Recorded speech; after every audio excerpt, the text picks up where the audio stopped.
just recently, within the past 15 minutes or so, we'll say, left the city hall where your good friend Alistair is. And he has requested that you go to the forest south of Baranor to recover an item, slightly egg-shaped. I mentioned larger than ball, but be like three and a half, relatively long egg-shaped item that it was by one of his people, and he had since he did not tell you what it was, but he did tell you that he would give you a percentage of the sale price. That he mentioned that he did not have use for it himself, but he did have use for the money that he could get for it. I believe the discussion had been that you were also going to go to Baranor, and whether or not you were going to go to Baranor first and then come and then stop to see if you could recover this item on the way back, or if you wanted to get the item and then go to Baranor and then go back to Ornkaima. I think it was Baranor and work back. I think we were getting to deciding that point because we didn't want to carry it into another city.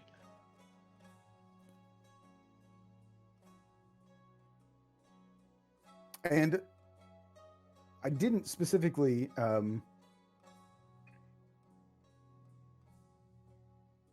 don't think I got into this anyway, but from Ananshé, which is the harbor of Valinor, the place where everybody basically comes from, at least through normal channels. I mean, there are probably some places that you could get on to Valinor on some of the coasts somewhere. Ananshé is the main port city. You would actually travel down the western road if you were going to, say, Testra, which is where most people would generally be going if they were coming to Valinor. So they would come down here and then through this way. And you can see that I purposely made it this way. The trees are a little more sparse. The forest is cleared out a bit more through, which you can't see because of the GM layer. So this road here, down to Linearna, and then down through Ornkaima and then to Testra.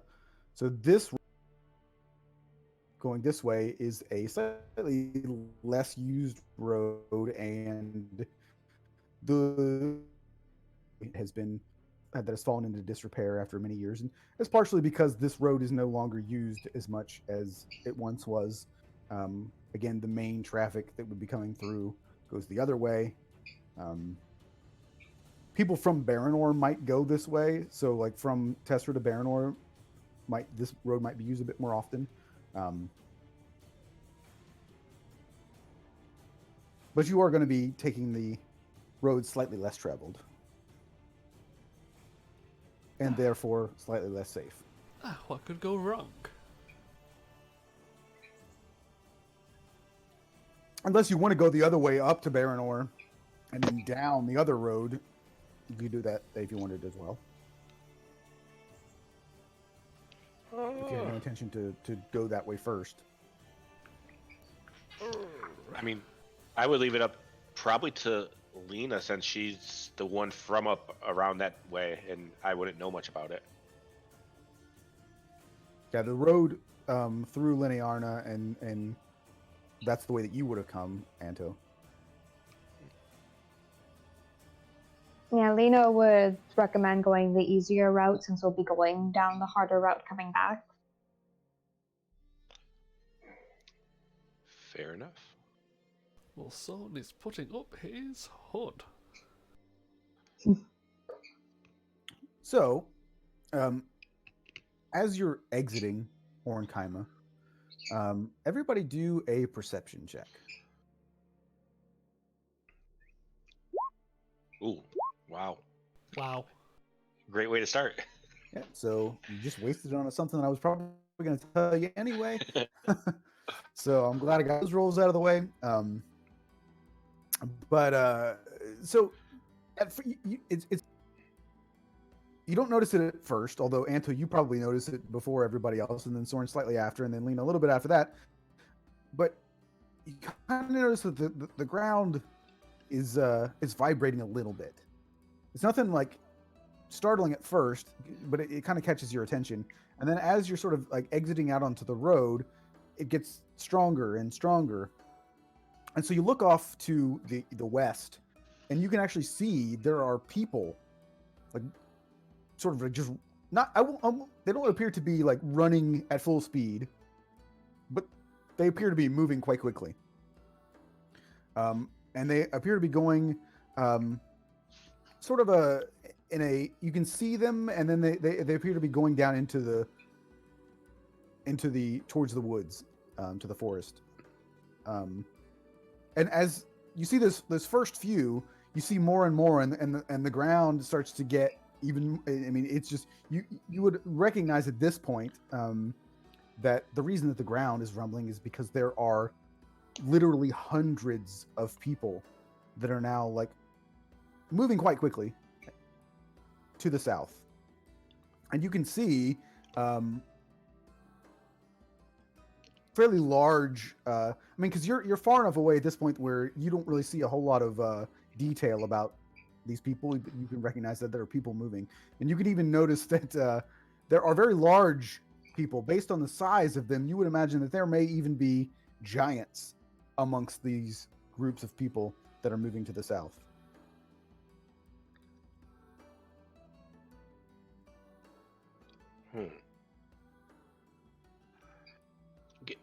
Does it look like they're running from something?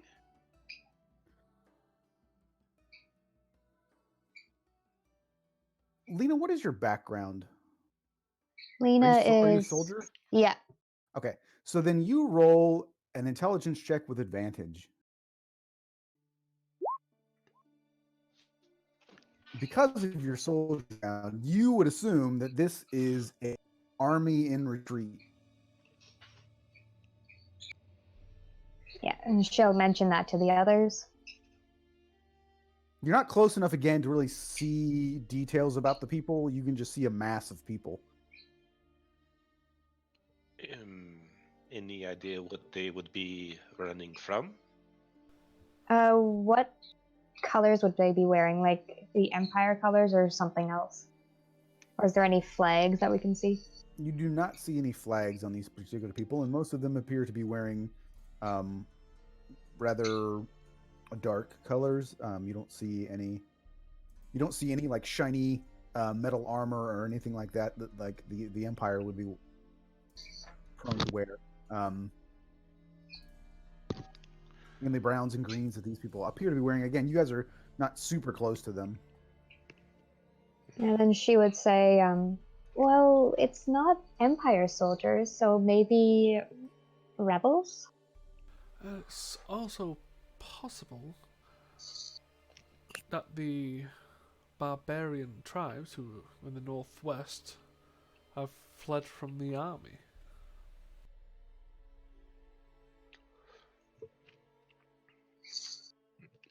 Yes, that's true. There are giants among them.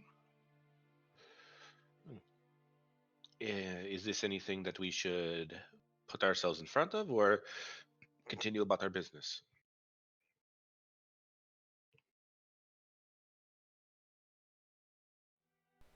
I don't really feel like it pertains to us, although I am like. I mean, we could probably just finish our business first, then when we return to Ornkaima, we can ask if anything has come up. How far away are these people that are?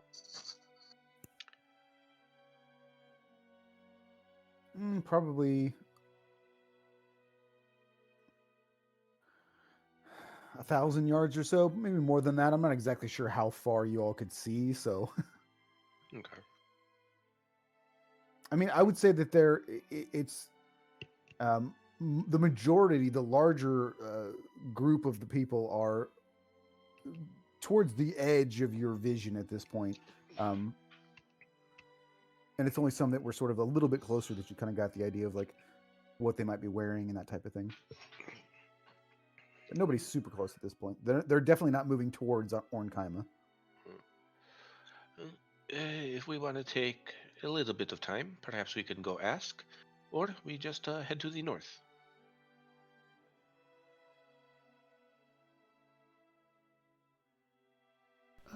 Well, we should probably try to recover the item we've been tasked with first. I'm fine heading north.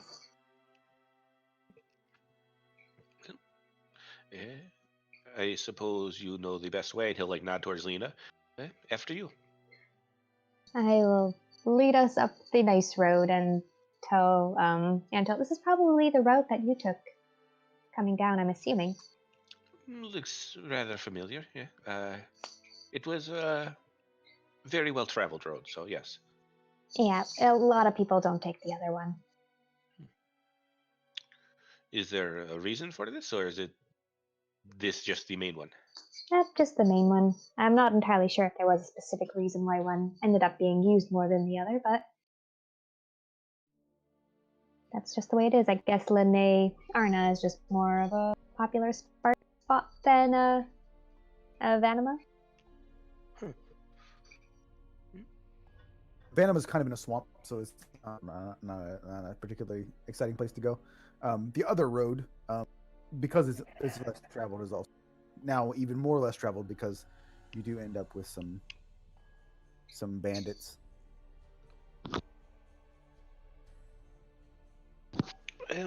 How long do you think it will take us to reach this city, Baranor?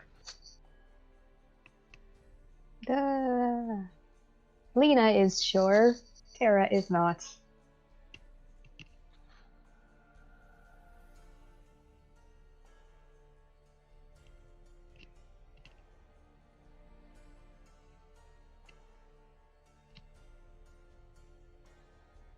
Let's see.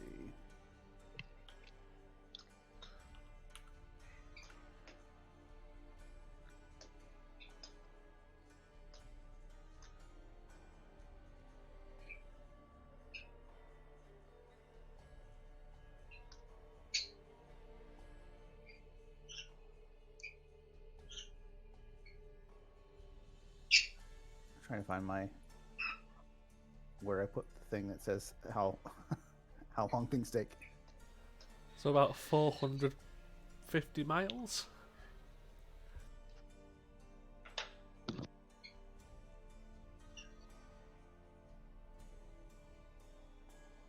I think it's like 32 miles a day.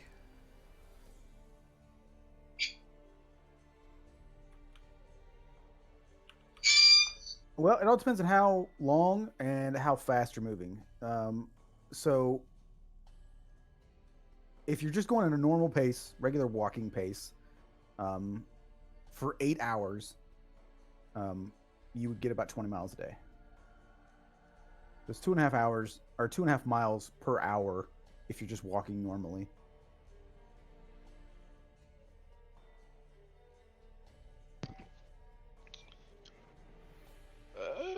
I'm not in any rush.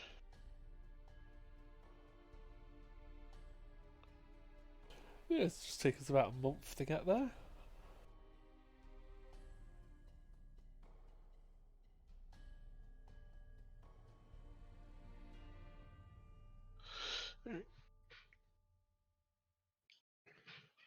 Well, I mean, I figure that on average over the course of the journey, if you just do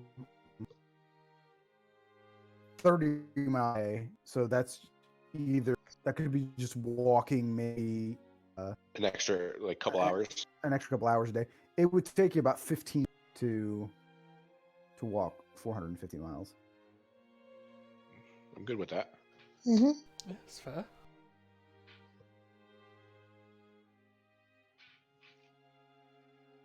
I mean, and we may call it 16 or 17, just because depending on if you wanted to stop and do other things, just if you had to stop and get some hunting or that kind of thing. But the road is pretty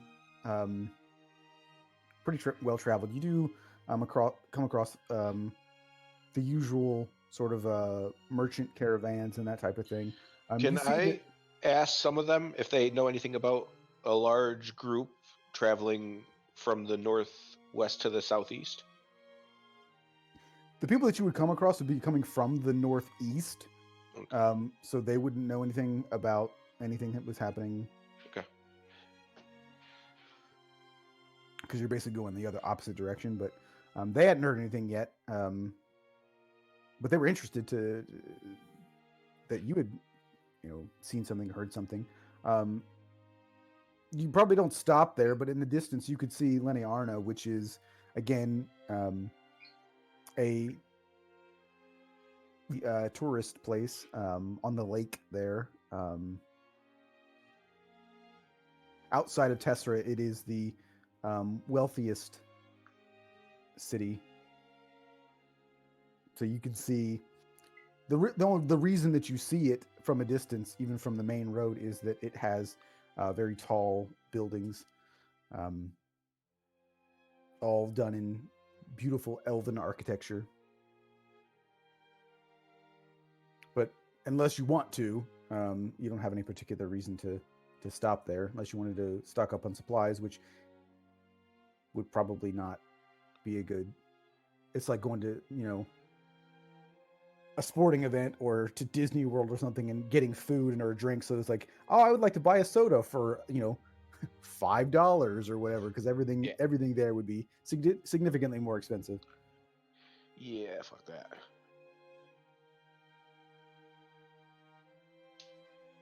So as you progress further north and into the woods, I mean, it is the forest itself is quite beautiful.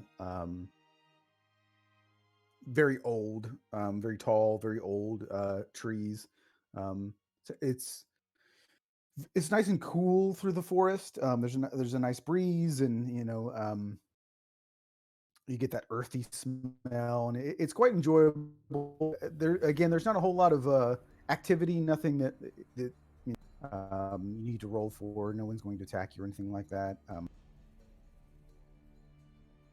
Also, that you were probably able to stop and even pick up some supplies from the merchants that are passing through for normal prices, but I don't like you remove that from your bank there. But eventually you do get on your way towards Baranor, and the first thing that you notice that Lena immediately sees out of place is that at the city gates,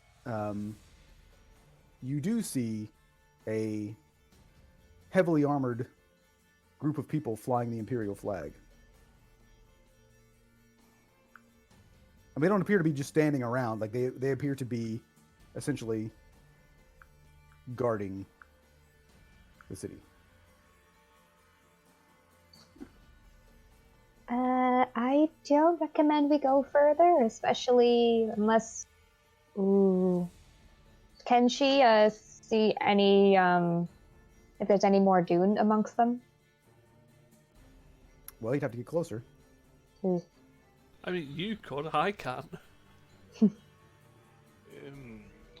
I am not wanted in this land. Do you want me to go and see if I see anything interesting? Yes. All right. These people you speak of, should I be looking for anything in particular? They've got pretty vibrant blue eyes. Okay. Additionally, the Mordoon where they have etched black roses on their chest plates if they're wearing their armor.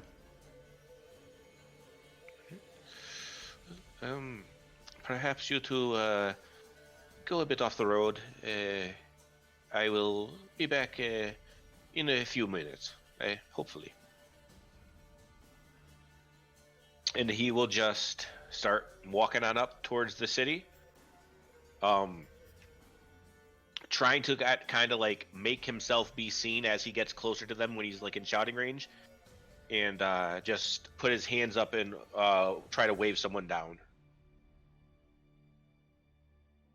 Yeah, I mean, they take notice of you, but they don't move when you sort of like wave towards them. They just kind of like stand at it, not quite at attention, but they're engaged. I kind of just look and raise. Is it okay to enter the city? Or is something going? They kind of look at each other and say, "What's your business?" Oh, I have heard that I was supposed to be meeting some people here. I have been hired for a job.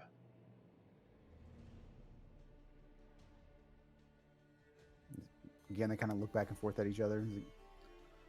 Who was it that hired you? He kind of just looks around, like starts patting through his pockets, looking for papers and stuff like that. And he'll pull out like he well actually he won't pull out anything. He'll just say, like you said, the we don't really tell people we're disciples, but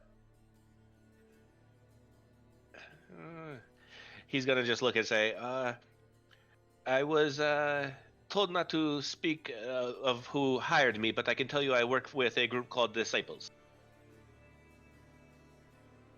Now they sort of look at you suspiciously, and then kind of chuckles like, yeah, we've heard that one before. Would you like proof of this? Just kind of cocks his head to the side like, don't we have like a little brand? Yeah, on your forearm. I'll just walk up again. I'll walk slowly just with my forearm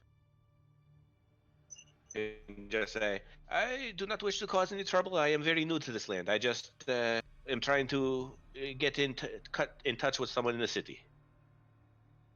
So they are hidden, and so you basically have to just do a little incantation and essentially do the Jedi hand wave across your forearm, and then and as I'm doing it, as I do it, I say, I understand how this land feels about this, but I just want to be able to show you the proof, and you will not have any other trouble from me. And I'll just do it real quick and show them, and then just undo it and pull my sleeve down and just say, and like just look at them.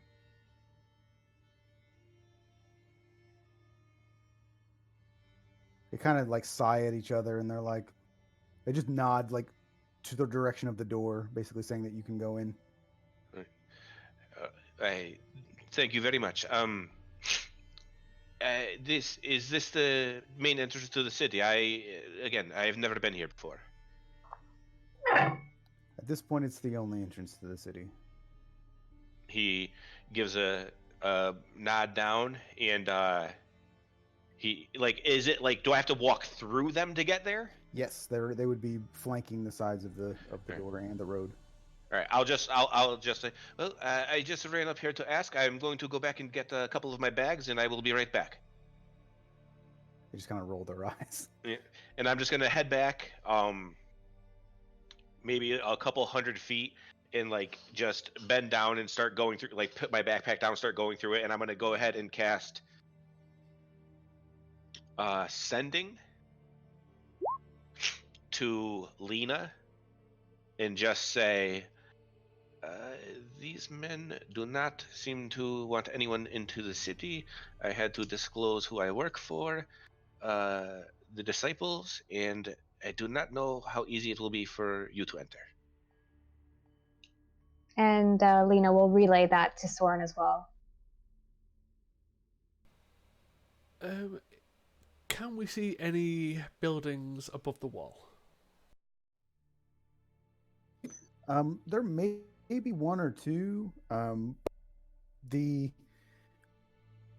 Baranor, again, similarly to the way that Ithilrim is built, although Ithilrim is built into the mountain, Baranor has a small sort of topside city where you have the dwarves and the elves that sort of intermingle, and then there is a sort of the centerpiece of the city is this large building that actually really is just a very nice opening into the underground where most of the city of Baranor is, as the dwarves have carved it out. The other thing that you'll recall is that it was the surface dwarves that have been um, viewed as loyal to the empire, and it was the dwarves living underground and uh, the the leadership of them down there that have been accused of plotting against the empire. They are um, they're not necessarily viewed as separate cities, but they do kind of um, operate separately in a sense, because again there is more elven influence on the top side. Um, the elves themselves, that if they're not drow, tend not to want to spend a lot of time underground. Well, the reason why I'm asking is because if I can see somewhere within 500 feet of myself, I can take myself and another person there. There's probably nothing that close to the walls, and you'd have to get pretty close to the wall. Even if you'd have to get close to the wall to be able to transport yourself to any of the buildings that would be within range at the very least. Um, I would say that there probably aren't too many buildings in the top side that are more than 2 stories. So from a this, if there were, and there probably aren't too many. Uh, it's basically flat here, so there's not a whole lot of like vantage you could get to look down into the city over the wall. So I would say, yeah, you really that would not be something you would be able to without kind of just not saying you couldn't transport yourself, but you wouldn't really see too many buildings that Yeah, because I was from thinking whence of you could doing do that. Yeah. Were there any more Dune there when I was looking around? Was any? You didn't see anything. You didn't see anybody with Right. that armor description or those eyes. All right. Also, the Mordoon tend to be physical specimens as well, being quite tall and pretty hard to miss. These were all elves, but didn't strike you as anything special. Lena, how thick are the walls of Baranor? Pretty thick. I mean, it is built to defend against a siege. What I'm thinking, At its thickest point, it's probably about 20 feet. 20 feet. And there'd be at least, say, 20 to 40 feet on the other side of just empty space? Probably not at the gate. It would be pretty. There would be buildings pretty close to the walls, but again, not tall buildings. But Like I say, because this says as long as I can visualize distance or direction, I can still technically go.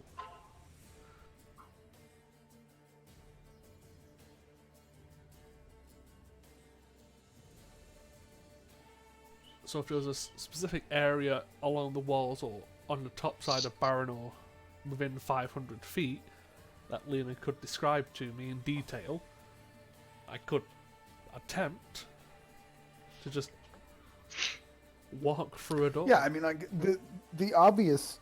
One of the first things that would be on the inside of the main gate would be stables, because that's just what you would obviously have. People coming on their horses, they don't necessarily want the horses to be going around through the city. You know, they get in the way of commerce and people walking around, so they would have stables at the front. You could park your horses essentially.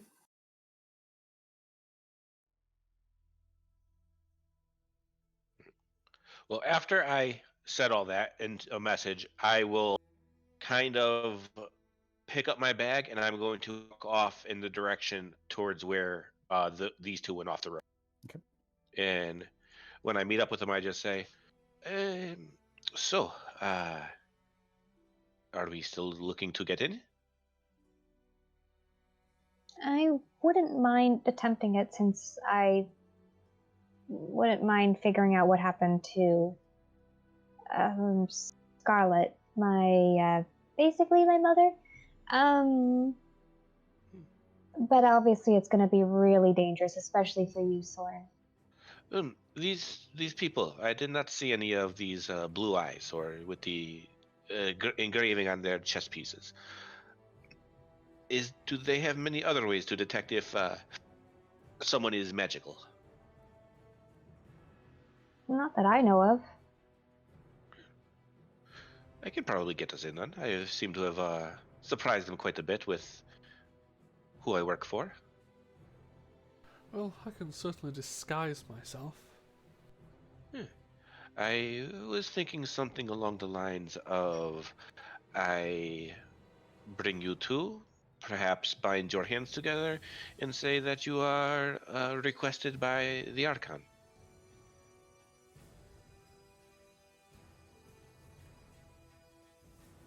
Have hoods on, keep our heads down, and probably will not even notice anything anything that you look like.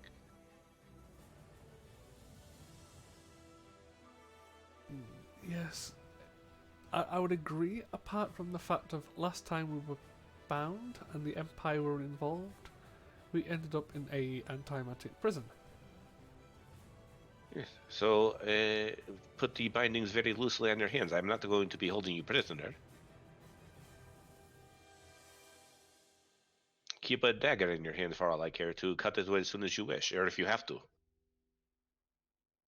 But then we would be making enemies in pretty not good place enemies. I mean, it's nothing like Tessera, but Yes. That is my point. You will not be making enemies. This will be me. They will not know your faces. I am not from here, so it does not matter to me who my enemies are.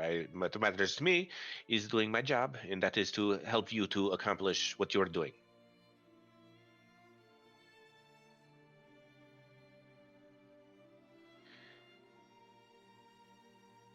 Actually, he'll look to Sword and say, if things start going very poorly, do you have a way that you can get yourself out? Yes, I can teleport up to 500 feet.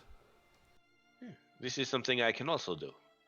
So, there's 3 of us. 2 of us can do this. One of us stays very close to Lena in case something bad happens. We have an escape plan in case everything goes wrong. or we could also not even take that much danger with being bound and all that. I mean, they already know about you. Why don't you go in, scout amongst the wall? If there's somewhere that's kind of less, like there's less people there, maybe do that messagey thingy and then we can do the teleporty in thing. I can surely do that. The problem is they did say this was the only entrance, so I have a feeling that most of the walls will be somewhat guarded.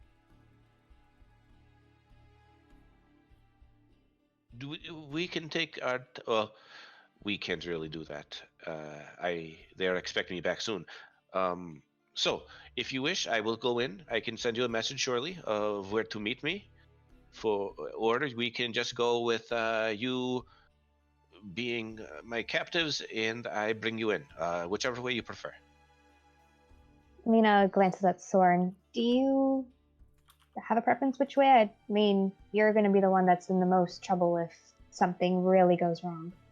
Well, I can magically change my appearance, so if we wish to try the bound option, we certainly can. Well, another option.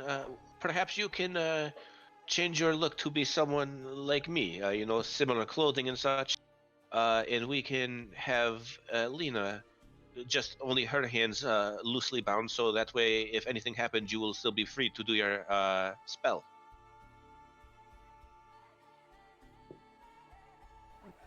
That is an option. It depends on whether Lena is okay with that. Yeah, I'm fine with that. She has no reason to trust me yet, but you can keep her with you, so that way she will be more comfortable. Very well. Let me change into someone like you. And I'm gonna go through my bag and take out like a very dark hooded cloak and just hand it to Lena and just say, just try to keep your head down. Do not let them see you. There were no pictures of you, you said, so I don't think it is too dangerous, but just to be safe. Yep. And I mean, I was here before, but my hair is different, so hopefully no one of the guards know me. I mean, hopefully. These did not seem like people who were guards from inside of the city. They seem to be sent here, just from their demeanor. Okay. Then it's okay. Actually, Matt, real quick, when I was up there, was it like it wasn't like dwarven guards, right? It was pretty much Yeah, what I they're would elves. expect from. Okay, yeah. So I'll tell her that. I'll say, I do not know much about the city, but from your description, it seems to be mostly dwarves, and these were all elves that were standing up. Okay. I mean, there are elves and Baranor soldiers, but I mostly figured you might dwarves. see one or two dwarves, Yeah. and then I'll walk up to her and look at her and say, would you be more comfortable with your hands in front or back? I think front is fine. Right, and I'll tie it very very loosely, and can I actually like tie it in a way that she could just pull one thing and it'll be undone? Yep. So I'll do that, and I'll just show her where to pull, and I'll just say, if something goes very badly, you can pull right here and it'll fall off. Okay.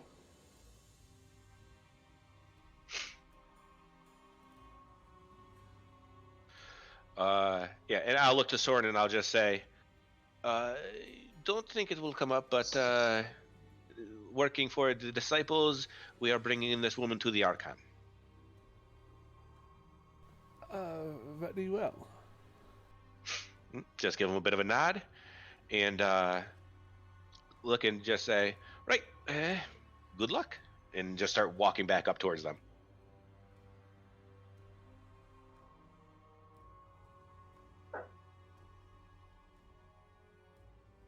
Once we get up nice and close again, I'll walk maybe like 10 feet ahead of them, and I'll just say, I've returned with my companion and the package.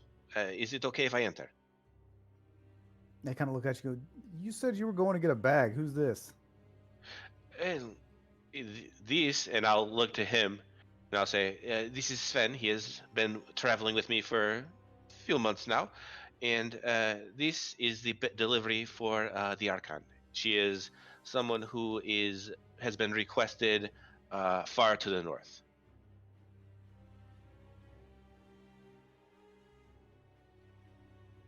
Kind of looks at you suspiciously and rolls their eyes again and just kind of nods for you to walk through. You know, I nod. I say, I appreciate it very much, and I just usher those two to go ahead of me, and I follow them up from behind. Not saying a word. Yep. Yeah. And then, like when we get to the gate, is it still closed, or do they have it like ready? No, they actually they have it open right now. They were just Okay. standing outside of it. Okay. All right. So yeah. So we'll go in. And how does it look inside? Is it like the same guards walking around? You see a fair number of guards, and one of the main things that is very different is that there are imperial flags basically everywhere at this point. And if you recall, the imperial flag is it would be essentially a black flag, and then it would have a moon on it, and then there is a red sort of eye over top of the moon, sort of this all-seeing eye. It's an ominous looking flag, to be sure. As we're like walking in, I'm gonna walk up, getting pretty close to the side of Lena, and just say, "This does appear to have been taken over." Maybe. I mean, it wasn't like this before. You are from here. Where do we go? Where is there somebody that you trust? Well, there is someone who was in the army. I know I can trust them, and hopefully they haven't changed like Scarlet did. But I mean, I do trust him. With your life. Yes. All right. Tell me where to go. Yeah. And she will kind of like half tug the direction as she is still bound, heading kind of into the outskirts, I guess, of not outskirts, but like not into the central area. And as they're going, she says, "Well, he was a dwarf, second in command to Scarlet. He kind of, I guess, was like a grandfather to me, if Scarlet was like the mother. Not that he would be a father to Scarlet. Anyway. He was an older role model. Yes. Yes. Old role model, pretty old. He, I'm assuming, is retired by now. I mean, I'm pretty sure he was close to retired when I was in the army. His name is Ermin Brawnanvil." Now, if this man has changed, would you like to just run, escape, or I do not know what happens worst case scenario? Worst case scenario, he turns us in. I mean, I am technically a deserter of the army, so if he sees me and worst case scenario, he gets us arrested, yes. That is for us. For him, do we run and leave him? Do we make sure he cannot tell? Oh, I would rather not kill him. Can you make him Can you make him forget? Is that a magic thing? I kind of look at Sorn and I just say, I cannot make him forget, but I may be able to stop him from going immediately. Same. I may be able to charm him for a minute, but nothing too much. I can tell him that this is not something he should do until much later on, and I can probably hold him back for, if it works, about 8 hours. That would be good. I mean, at that point, we can teleport somewhere further away, not meet any of the other soldiers I know, and just get Sorn a hand and leave as fast as possible. This is a good first option, but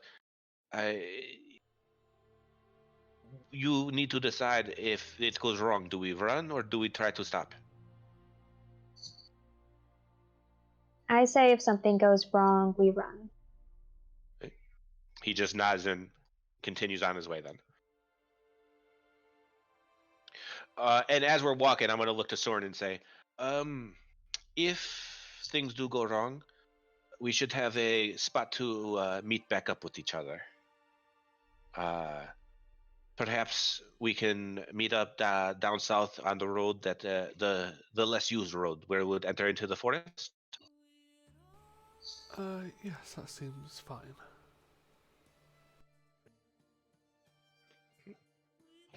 And then I guess we kind of just follow along where Lena's telling us to go.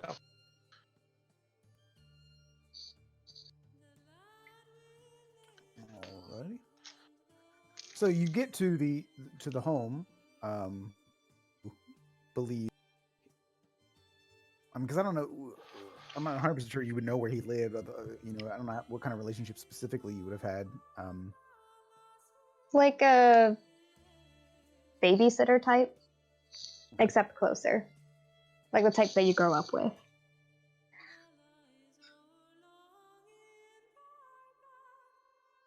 So, you get to the home then of Ermin that at least the last place that you know that he lived. You do see as you're doing walking through that you do still see, I guess for lack of a better term, you see Imperials walking around. Is there any mixture? Like, are there any of the regular guards as Everyone that you see is that is essentially flying Imperial colors is an elf. Okay. As we're getting closer, I'm gonna look to Lena again and say, "Does he have any family, or will he be by himself?" It should be by himself. I was sort of his family in a way, I guess.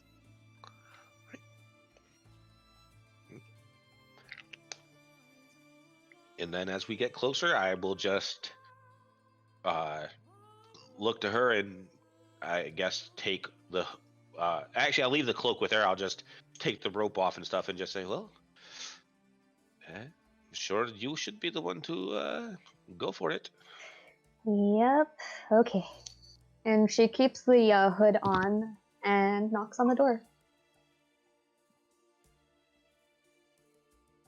And you can hear someone say, "Just a moment," and it takes a while longer than you would normally expect somebody to get to the door, but it happens when you knock on an older person's door. And eventually, the door opens, and you do see a small dwarven man. Tara, if you would like to describe this man, since you created him. I would say pretty short, like shorter than the average dwarf, but very rotund. A long white beard, but entirely bald. The beard well kept. Yeah, there he is. Kind eyes, kind of squinty. Can't really see well. I'm getting like a dwarvish Buddha.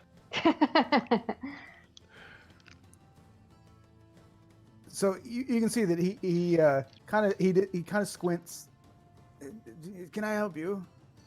Ermin, and she puts down her hood. Is like, do you remember me? It's Magdala. And you can see that he kind of squints a little more, like, yes, I do remember you. And he just sort of just like motions for everybody to come in. He doesn't like sort of like make any like big deal about it. Just kind of like, all right, come on. And he just immediately starts walking towards the kitchen, and you can see that he's preparing to like make some tea, you assume. And he's just sort of kind of waved all of you to go sit down, not really talking to anybody. Like he doesn't really seem entirely there, I guess. Perfect. We got in. And she goes and she sits down quite happily. As we're walking in, I whisper, "Has he always been so calm?" Well, he's pretty old. I mean, he was always calm. He was certainly calmer than Scarlet was, but I mean, I guess he's a bit more older now, in the nicest way to say it. Right. I keep my eye on him constantly, seeing if he's like, I opening a window, trying to signal any. Like I'm just trying to watch him. Yeah. He seems to be very intent on making this tea. You can hear him kind of humming to himself a little bit. Like he seems quite content with what he's doing. And after a few minutes, he walks out with two teacups, and there's obviously more than two of you. And he kind of like he almost looks startled when he sees all of you. Like, oh, hello. And then he kind of like walks a little slowly and kind of puts the teacups down, and then he just kind of looks and you can see that he's sort of like almost like he's counting on his hands, and then he just slowly doesn't say anything. He just slowly turns around and starts walking back to the kitchen.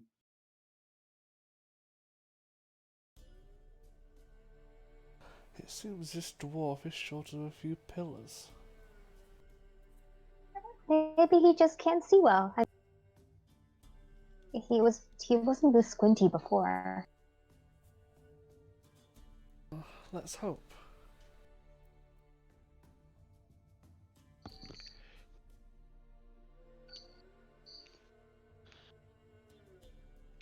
So eventually he comes back with 2 more cups of tea. And then he kind of sits down and he's sort of just like, you can see he's not really making a whole lot of eye contact. He's just kind of like sitting there calmly. He's still kind of humming to himself. Ermin, these are my friends, Anto and Sven. How are you doing? And he looks at you and goes, Who are you again? Magdala Elismator, remember from the army before with Scarlet? He just goes, yes. Yes. That's all he says. Yes. Do you know what happened with Scarlet before?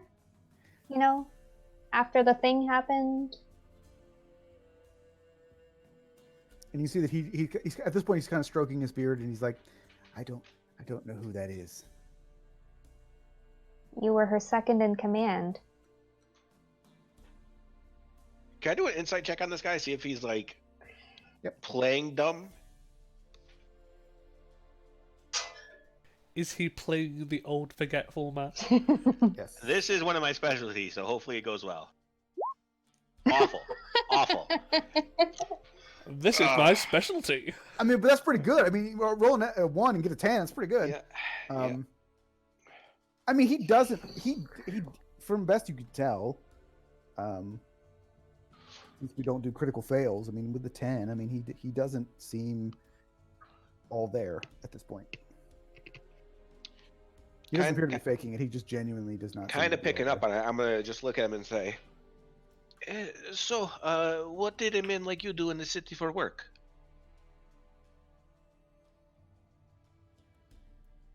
And you see he thinks for a minute. I was in the army. I was going to say there were many great crafters as I walked through. I perhaps was assuming you might be one of them. No, those are the. And he sort of like just points to the ground. He's basically just pointing to the dwarves underground is what your assumption is that he's motioning to. Just give him a bit of a nod and kind of look at Lena like just confused. Yes, those are the dwarfs from the underground. When did you retire? When did you stop being a soldier? Did I stop being a soldier? Did you? Now he looks really confused. So you're still a soldier? And you can see that he pulls out this little like necklace, and they're not exactly dog tags, but they're kind of like dog tags. So essentially, he like basically showing that like you would have had them too, whether or not you still wear them is but it's basically just a symbol of his rank, and so you get to keep them whether you're in the military or not. Or if you were in the military, you get them, and then when you retire, it's not like they take them away from you. So he pulls them out and kind of shows them to you, but that doesn't necessarily mean that he's still in the army. you can safely assume that he's not. Do you remember how long ago these new military came in here and took over? Who's new?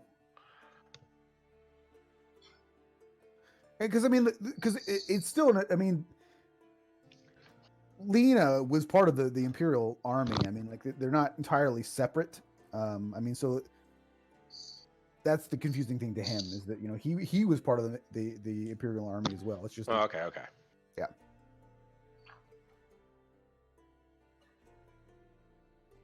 Can you tell us why the city is on lockdown?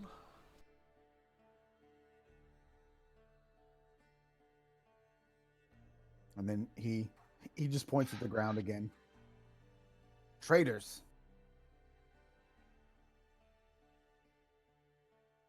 To the city or to the empire? He just kind of Well, shrugs. Like, Probably to the Empire, judging by the rumors that we heard. It's why I came back, Ermin. To come help again. that's nice of you. Yes.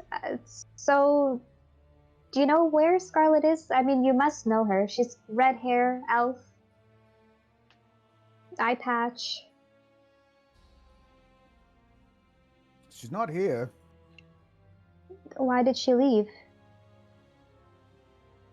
She got promoted. But how did she go from being a magic user to promoted? I mean, I guess it's possible considering how hypocritical the Empire can be somewhat, but She killed people. That works. who did she kill? Like rebels? Like the people, and she points downward.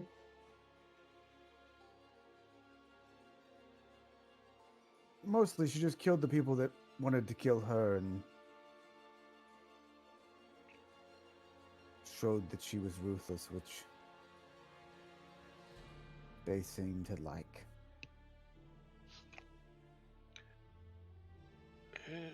Do you know where she serves now?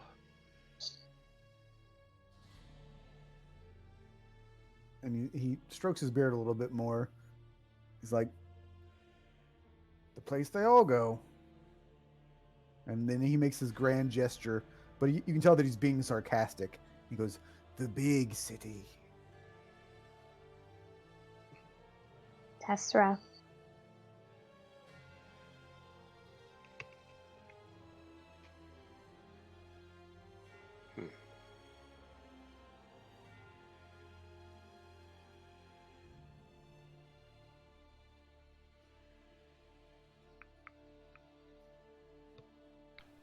Do you know of any secret ways in and out of Baranor by any chance?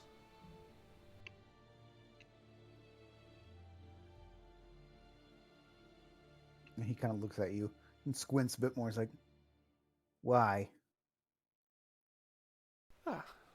Just curious with how the city's locked down. Surely there must be people trying to sneak in and out. Where would you go to stop Probably. them? I wouldn't. I don't care what people do.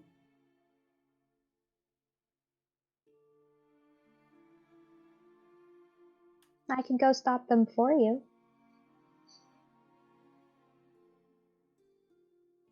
Stop them for what? For the Imperial Army.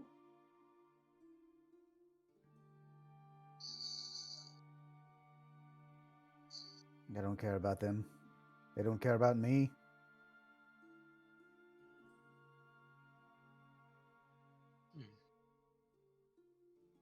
Did something happen to you, Ermin?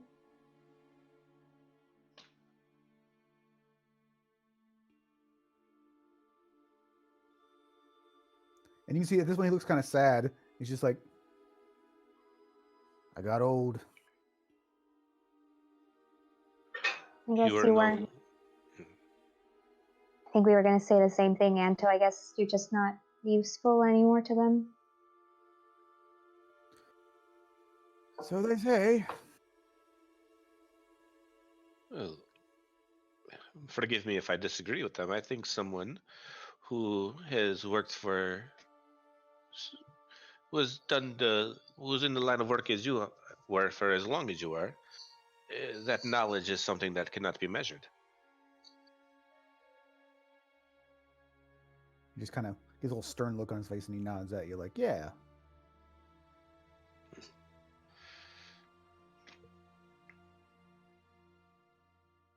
Yeah, definitely can't believe they would have gotten rid of you, Ermin. You were such a great soldier. Or are such a great soldier.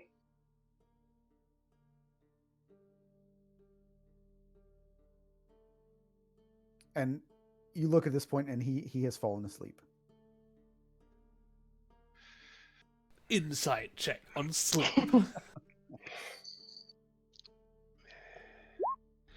Is he asleep? You just hear a long snore. As best you can tell, he is asleep. I'm going to look to Lena and just say, I do not think this is as helpful as you were hoping for. It wasn't. I mean, I knew that Ermin was old, but I didn't realize he was this old. And it seems like... Do you think it could have been something that this Scarlet Woman did? As you said, there is certain magic that can affect memories and that sort of thing. I would hope not. I mean, he was her second in command. They were essentially partners.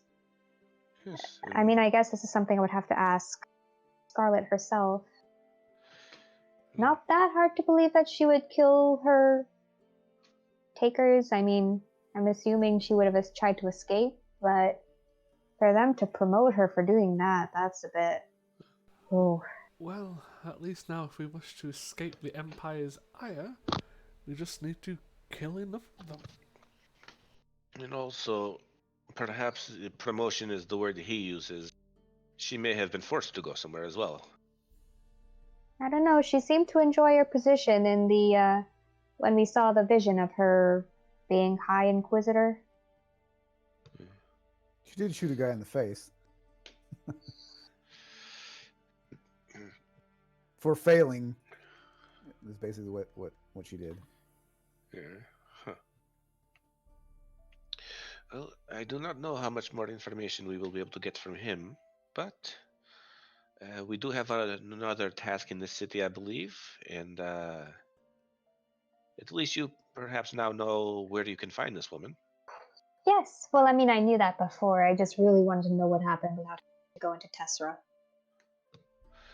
Well, you have seen how I can talk to people. I can give it an attempt with her, but I do not know how safe that would be. Very unsafe, probably. Well, considering she's the woman who leads the organization, who tries to hunt people like us down.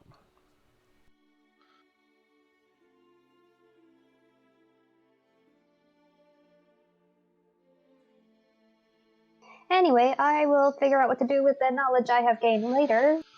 Shall we try getting you a hand? I mean, probably we would have to go underground for that. I don't know how feasible that is. Well, hopefully we don't have to dig a hole right here and now. I don't think Ermin would even notice if we had a hole suddenly appear in his place. Should I go out and look around to see if there is any way to gain entry to the underground, or I do not know how long your spell will last with looking differently. It lasts for an hour, so as long as I recast it before we leave, I should have another hour's worth of... And we are in the city now, so I do not see a reason to go along with this, her being our captor, so... Yeah, I'll just keep the hood up, just in case there's someone who does recognize me. Yes.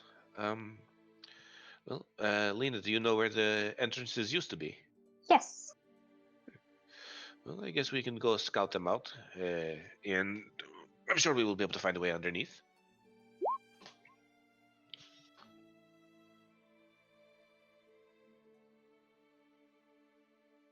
Gonna use all my spell slots just disguising self. So there is the main entrance, again, like that I described, in the center of town.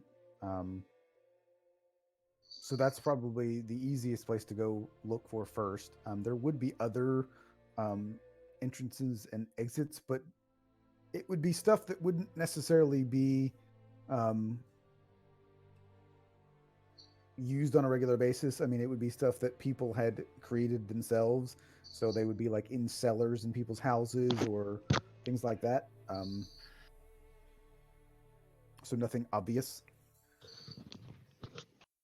So go ahead and make a perception check, everybody. Everyone, all right.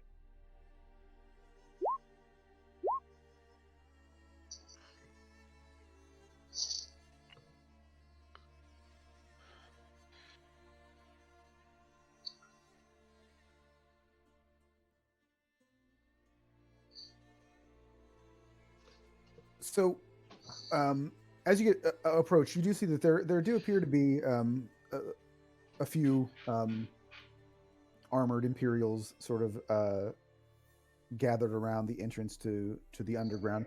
They don't appear to be specifically guarding it like they were guarding the gate to the outside. What you do notice though is that there is a black tent, very large tent. So if you think of think of every sort of medieval or fantasy TV show that you've ever seen, right? So like the big sort of like um, uh, tents that they would use to house like the leaders and stuff out in the battlefield. So you go into this tent and they have like a big table and there's a map and all that kind of stuff. So it's a very large tent, and it is black and also has a symbol on the tent, which is the imperial symbol. However, it has one addition to the symbol, and so beneath the moon and the eye there are scales, and behind the scales there are crossed swords, um, which Anto probably wouldn't recognize, but Lena and Soren would recognize as that is the symbol of the Inquisitors.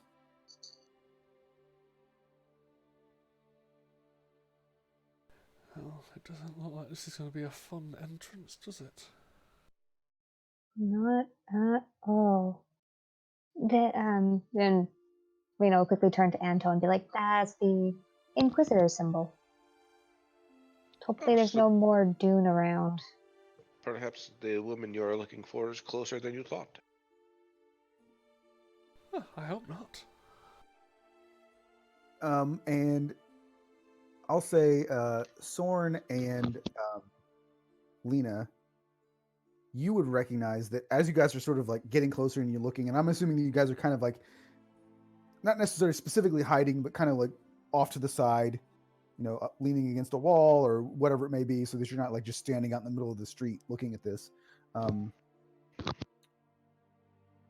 But you see someone come out of the tent, and you recognize this man, tall, slender elf, long black hair, very sharp features, very, very obvious, sort of these piercing gray eyes as he walks out wearing these black leathers and sort of deep red cloak over top of him, and seems to have this permanent sneer on his face. And you would recognize this as Inquisitor Elendor, the man who had arrested you at the lodge. And he walks out, and then you can see that he starts talking to some of the people that are standing outside at the entrance to the underground. Lena faces away, keeps her head down. Yes, I don't know if this is a good idea at all now. I feel like we should go now. That's the guy who arrested us, by the way. He does not know me. I can still be of use if you wish to perhaps get out of sight. Well, I would personally like to ask him what he did with my longsword. Do a perception check. Nope. Well, it's not too hard. Given the fact that you were looking for that question, he's got it on his hip. Yep, a specific You run the item black he handle. wants. Yeah, so it's definitely not. I mean, if you're looking for it, that's definitely a weapon that it cannot be easily, or it would be easily recognizable because it's a very distinct weapon. Well, shit. He's got it in plain sight.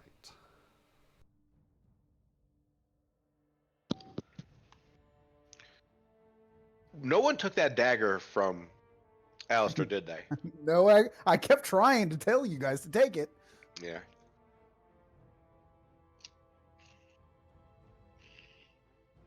That would have been great right now. One shot kill. Well, I mean, even after that, I could be him. I'm literally trying to think of a way to kill him. I mean, we could try to enter his tent and kill him that way. Oh, it seems really dangerous. How many guards are like standing outside the tent? Probably at this point about 5 of them. And he's leaving. Is he like going off somewhere by himself? No, Is he accompanied? he's not leaving. He was just talking to them, so he's still standing outside the tent talking to them. Whether he's discussing plans or ordering them around, you can't really tell.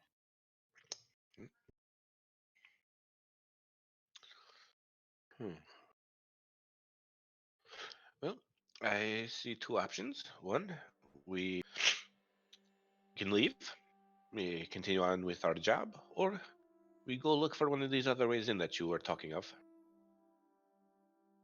I think option 2. They would rather not get captured again. If we can find a way to kill him, it can be very, very useful. I have a way with mimicking people once they're gone. That's very handy, yes. Unfortunately, he has something that belongs to me of which I have purpose for. So he definitely has my attention, shall we say. You're gonna try and kill him amongst all those guards?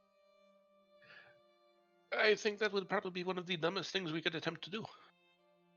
Oh, I'm not so desperate as to cast a fireball in the middle of them all. But if I see an opportunity,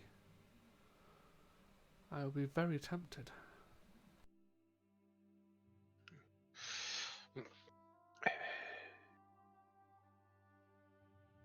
An opportunity like that would most likely be, well, he is resting, but even then, most likely will be guards around. But we should probably deal with our other business first. I agree, in case there is a need for a quick escape. Right, Lena, do you have any idea where one of these other be? Yes. Further up north, there should be a secondary entrance. All right, let's go. Yeah, someone literally has on his sheet people to kill Eleanor and Ayla.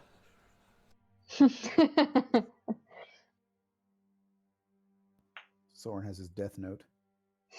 Yeah, just 2 people so far. Bjorn has the same thing. It's just a really bad drawing of Ayla because he can't spell.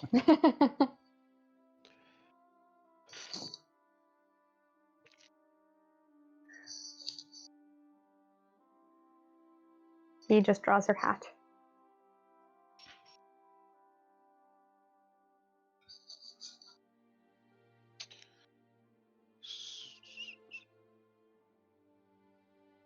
So where is it that you're attempting to find another entrance?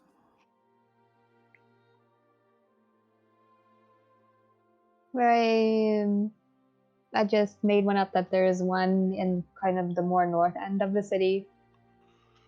Well, like one of the little secretive ones. Not secretive, I guess more so just smaller. More like people who are too lazy to walk from one end of the city to the other. It can take the secondary one if they want, but it's less traveled. All right, so you make your way in that direction. Um, um, everybody, go ahead and make another perception check.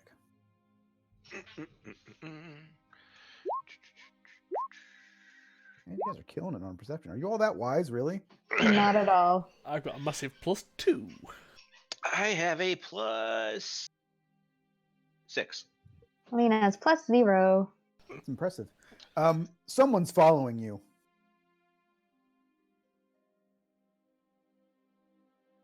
Someone's going to slink off into one of the alleys. Lena is going to follow Soren very closely. I turn straight around and walk towards the person.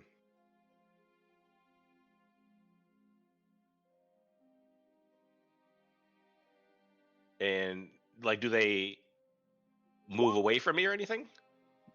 They do not. Yeah, I'll walk right up and say, "Is there any sort of problem?"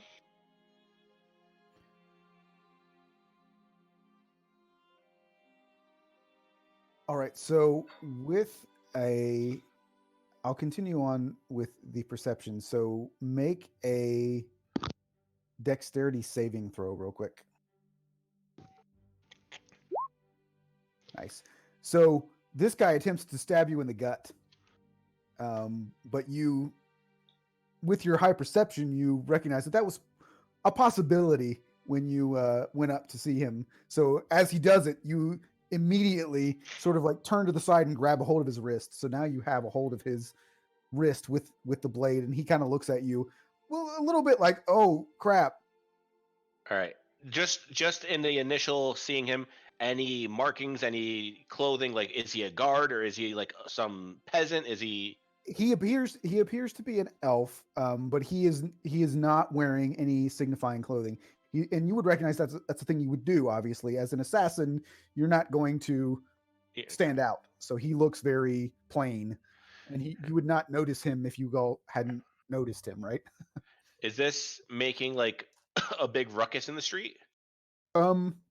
I would say with all of those high rolls, no, it's all been pretty quiet, and this guy he hasn't screamed out or anything. We're sort of like stuck in that moment where you sort of quickly moved, grabbed a hold of his wrist, and he kind of looked at you like shocked a little bit, and then you're both kind of like, that's where you're standing at the moment, is that. All right. All right. So is it like just a quick glance around? Is anyone like looking at us? No, because I mean, I would say at this point, you guys have the direction that you were going is not a main thoroughfare where Lena was taking you. So, all right. I am gonna go ahead and cast suggestion on him, and I am going to suggest. I'm going to say, "Come, there is no reason to fight, friend. Let's go have a conversation." all right, give me a second here. And my DC is 16.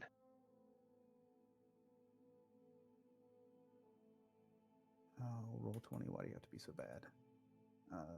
Give me 2 seconds so I can get this character sheet to work properly. It keeps doing that thing where like, hey, this thing is running. Would you like it to stop? I don't know if you ever get that on Roll20, but Not me, but you also get I your get these like email address. So well, that's really weird too. But no, I get this thing where it'll come up and say that like this thing is running and it's causing the site to slow down. Would you like to? I only get that on Roll20.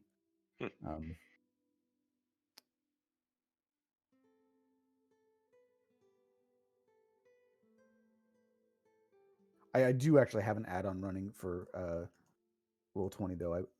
actually Kaylin told me about it. It's very helpful for a DM to have. Hmm. It just makes the tokens and everything easier to handle. Nice. I don't know why this is not working. It also does stuff that like you can set up like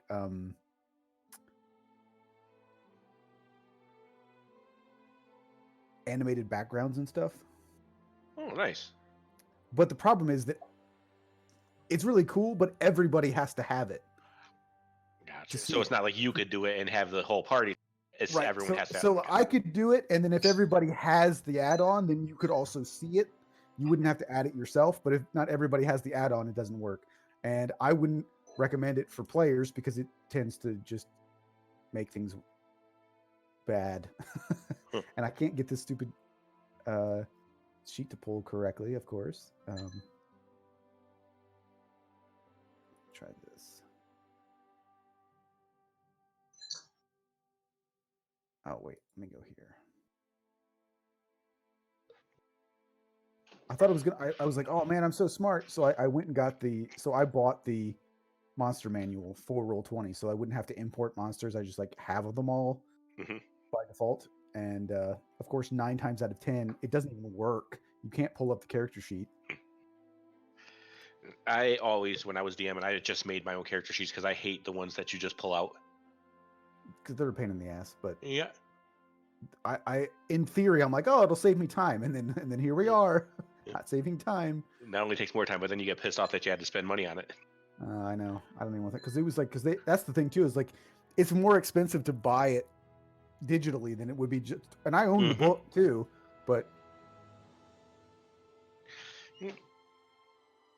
all right.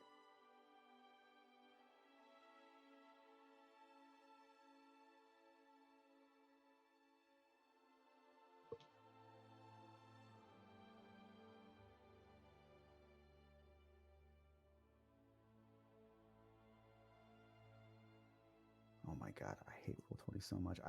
I can't believe that there's been no competitors to them that haven't come along and just done things properly. Yeah. I mean, you've kind of got a fantasy ground. I think Fantasy Grounds is actually first. I think Roll20 is their competitor. It's just frustrating to me that like you can. It's one thing that they they do offer it for free. I get it, but they also offer people to pay for it, which I do at the highest price point.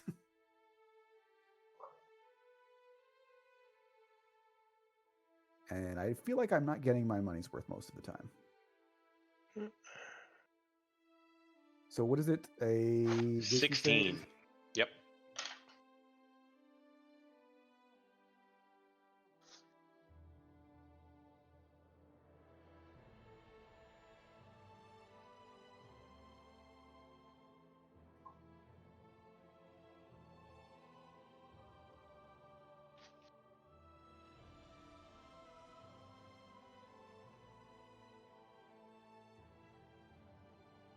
I rolled a 16. Finally. Nice. All right. So he does nothing.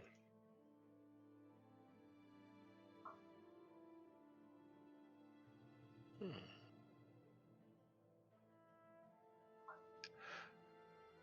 So with that, I guess go ahead and roll initiative because you're kind of in combat now. All right.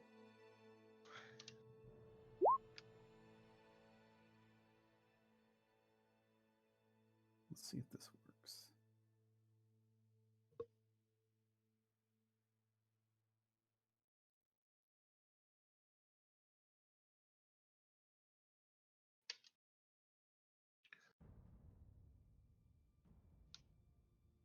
Lena's on there twice. Does everybody see that, or is that just me? I I only see see her one. once. One for me. What's your number? I rolled 9. That was weird. So you see this happen. Sorn from the shadows, you are first. I shall hold my action, and that is a chill touch, in case he actually continues to try and stab. All right. Anto. All right. Still not really many people around us. No one really looking at us. Not that you can tell. All right, and they were running into an alleyway, right? Those two were, yeah. Your party members.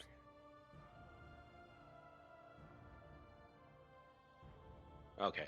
He is not a willing creature, so I can't just dimension door with him. So I will try to suggest again. I'm going to just say, "All right, again, calm down. There is no need to fight. Let's go. Let's go talk about what you are here doing." And try to suggest again. He succeeds even better that time. Right. I am still just then holding onto his wrist, and that'll be the end of my turn. All right, so he would. Well, actually, I'll say that he still does. So you've got a hold of one hand, so he reaches back behind him and pulls out another dagger from the back of his belt. All And right. he's My actually going AC to attempt is to 15. stab you twice. All right, I'm gonna 15. use my held action. Okay.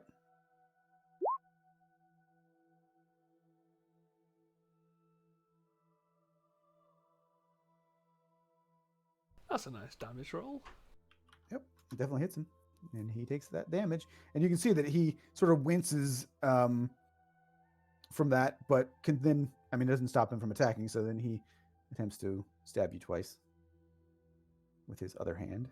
Mhm. We'll say at this point you're holding on to his right hand, and you're basically, you don't have your back to him, but you're essentially you've got your right hand holding his right hand out in front, so you're kind of like got your right shoulder up against his chest. So he is pulling the dagger from his back with his left hand and essentially trying to stab you in the back with his left hand. All right.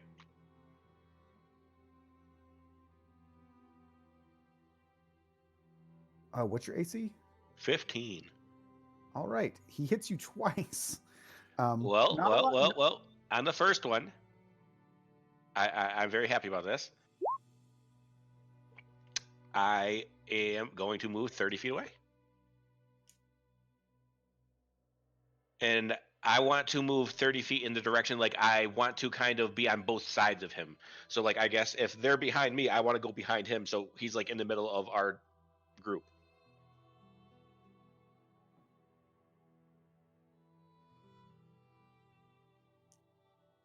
So are you appearing behind him? Not, like, right behind him, like, do I have to move 30? Okay, it's up to 30 feet. So, like, 10 feet behind him. So, like, that way he can't just turn and run away from them. And, like, if he stays facing that way, he's walking towards them. So what's the distance that you are from him right now? I'd like to be 10 to 15 feet away. Okay. Just so that way, like, if he starts turning to run at me again, I have a little bit more time to react than just a quick stab. All right. So I will say this then. So he attempts to stab you, and you see it, and you teleport, and because he has a multi attack, Yep. I will have him. He's basically just going to turn to see you, and then throw the dagger that was in his right hand that you were Okay. holding. So he will. All right. Let me try and throw this. It'll be a little bit different. Well, I here. mean, I think it's the same exact thing as his regular hit, so he probably would have hit me no matter what. Okay, so yeah, then he would have. So it's not a ton of damage for this, but you do need to make a Constitution saving Shit. throw. 14? Okay, so this part's bad. So he, the dagger hits you in the shoulder, and you take 5 points of piercing damage from it. Mhm. However, with your failed Constitution saving throw, you take 25 points of poison damage.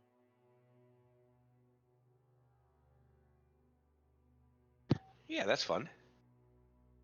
And Alina, it is your turn. Okay, Lena doesn't. I can't really do much about making a giant scene, so she just pulls out her pistol and will only fire if Anto goes down. All right, Soren, you're up. How far away would you say he would be from where we ducked in? At this point, you're probably about 15 feet away. If that's the case, I will bonus action at second level cast Shadow Blade.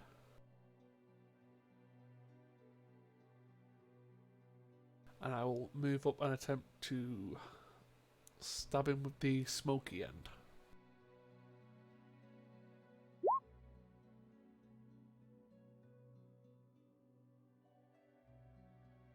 All right, so another. Oh shit! I 13 got 2 attacks. I'm level 7. All right. A lot of damage. I keep forgetting wizard. I've got 2 attacks. Yeah, it's kind of cheating, but you know it is. It's not cheating. It's part of the Blade Song path. I know.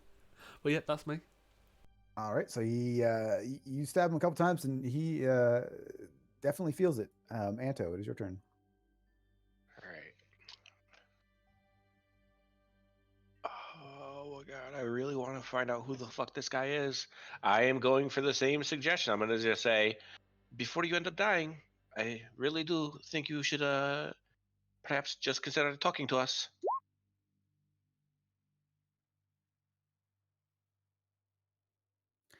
Natural 20. All right, well, I have no other action. I just want to fucking give him the finger. That's all I'm gonna do. You gave it the old college try. 3 times he passed. Holy shit. All right, so he's actually not going to get closer to you guys. He is going to throw daggers at both of you individually. Awesome. So,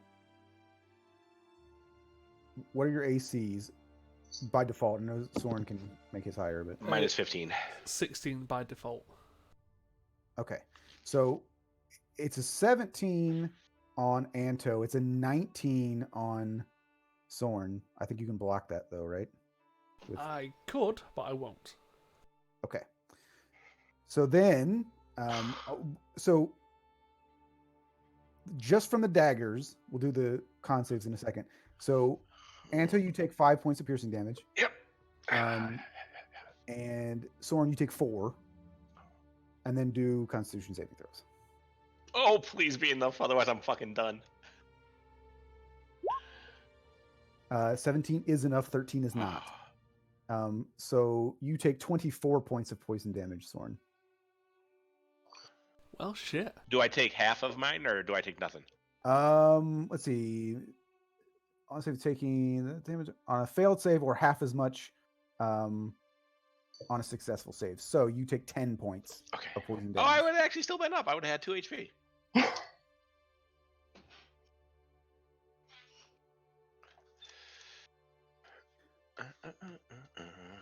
All right, Lena, it is your turn.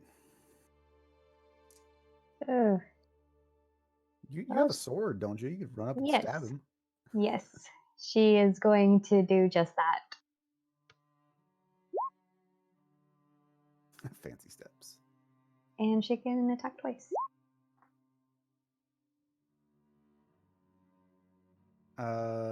14 does not hit. 24 does.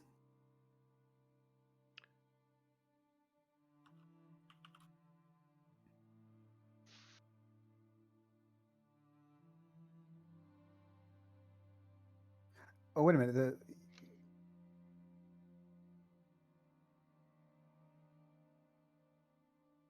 So you can use the benefits of that sword if you want, because you can make the second one hit. Because once per day, if you move at least 10 feet before making an attack, which you did, that attack is made with advantage. So the 18 would hit him. And then once per day, you can, if you hit it with an attack, you can turn that into a critical hit as well. yeah, she is going to do that. So roll another D6, I guess, for whatever attack you make a crit. I'm just going to make the first one a crit.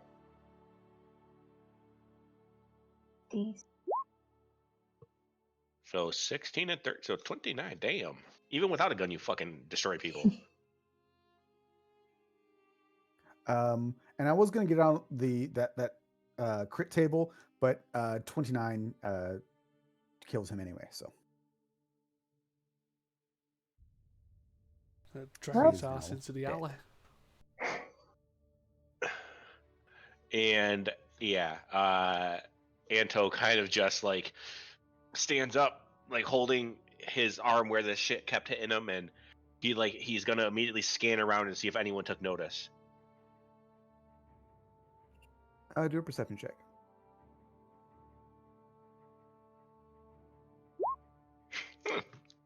Nope. No one is the wiser. Oh my god.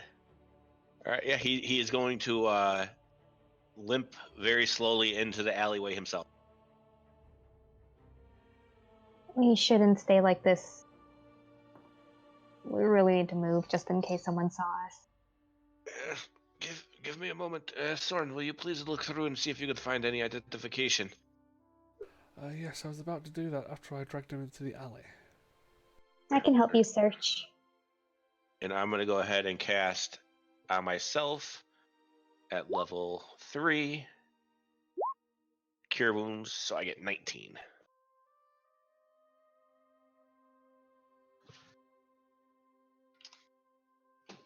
All right. Yeah, and as they're like looking through, I'm gonna look to Lena and say, "Are there many assassins in Baranor? There weren't before. I guess we just got lucky."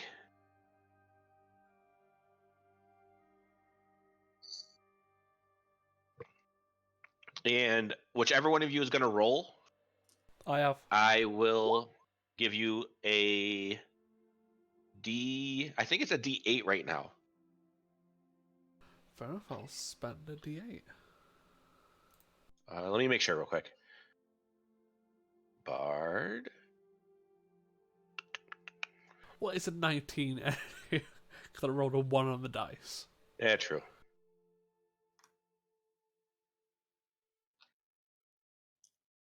He does not appear to have any identifying marks. And I would say in his line of work, Anto would know that in general, good assassins wouldn't. Um, If you and do find an assassin and they're carrying any sort of identification or a mark of their assassin's guild or what have you, then they suck. And hey, there's always dumb people in every occupation. exactly. So it's not that it's not unheard of. So at the very least, you would assume that it's one of two things that At least is I got a having decent assassin hired to kill me. right. It's one of two things. It's either this person's very good, or this person is unaffiliated with any sort of assassins group. However, given the nature of his daggers, you're pretty certain that this is an actual assassin, and he's pretty good at what he does. Okay. Hence, why he's not carrying any All right. identification. Well, I guess we just take anything useful and leave him in the alley. Agreed.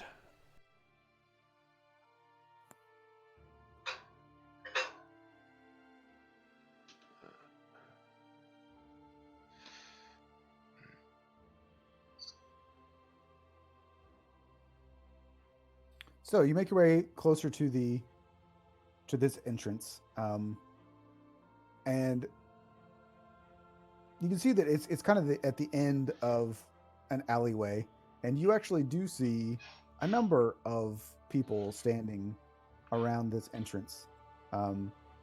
They have their backs to you at this point, and they appear to be talking to somebody. There appears to be somebody standing at this door. Given the nature of the way that people are standing, you would assume that it's probably a dwarf, given that there appear to be tall people that are looking down and you can hear them speaking. But everybody make roll perception. Oh, I just crushed this last one, so we should be good. There we go.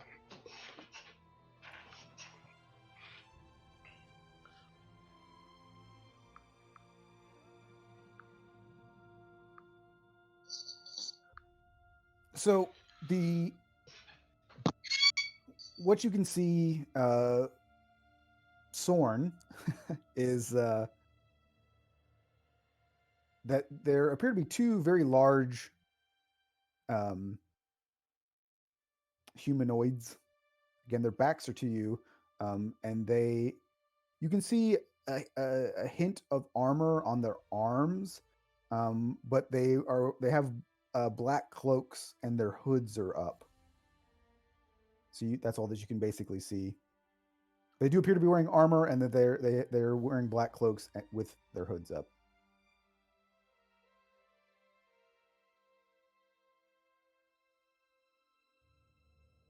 Unfortunately, unless we can get a better idea of who they're with, I don't think we should act rashly.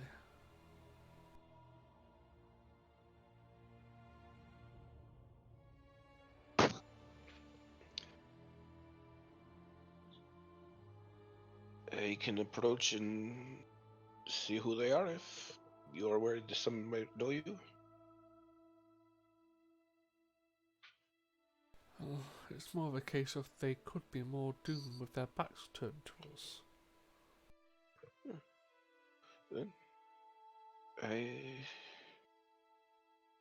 and they can just innately see magic.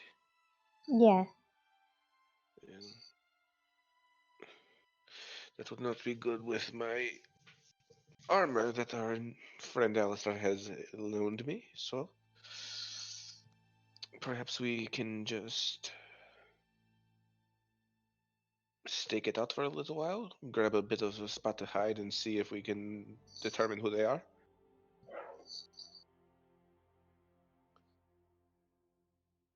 Would seem to be the wiser course of action.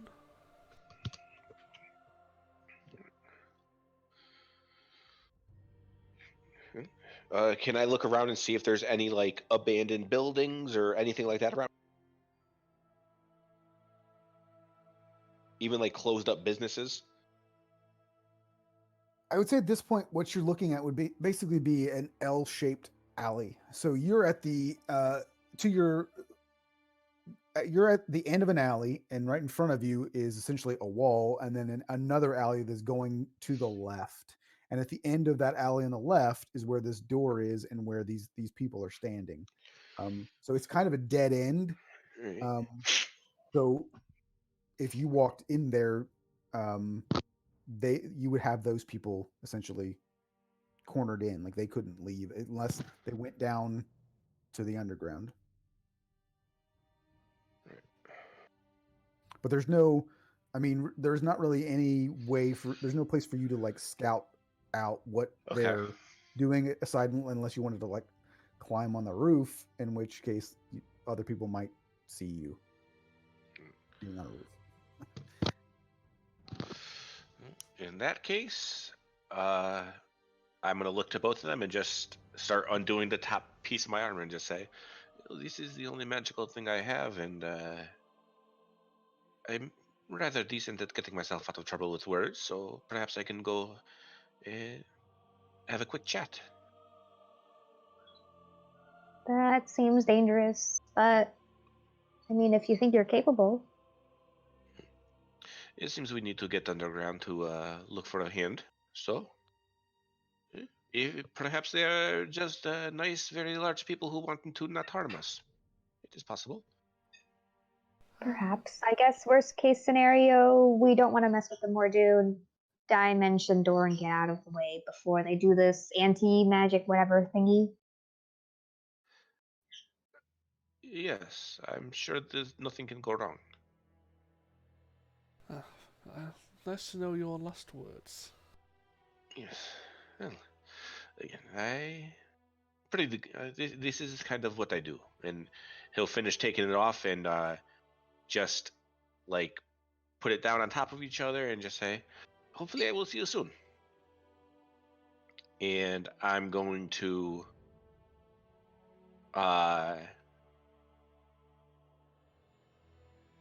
actually I'm gonna look to Lena. I'm gonna say, "Is there anything that you can get underground that is not available up here. Perhaps a reason for me to go down there. Well, I guess a lot of the major dwarf commodities are sold down there versus up here. I mean, there are dwarfs up here, but not really the craft dwarfs. Right. All right. Well, Maybe you want some nice armor? yes. This is. I that makes sense with me having a very large wound in my arm. I may want something to protect myself. Good idea. And he's going to turn off, and he is going to try to play up his injury as much as possible, walking towards the people at the end of the hall or alley.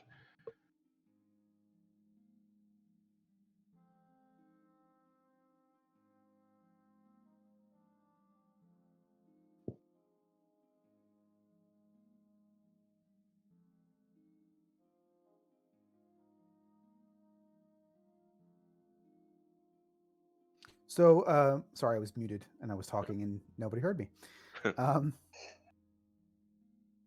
Before all of that, you're just not able to get that armor off.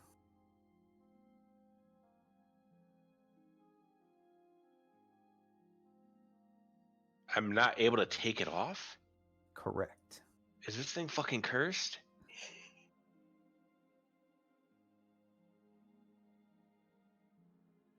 Oh, shit. All right.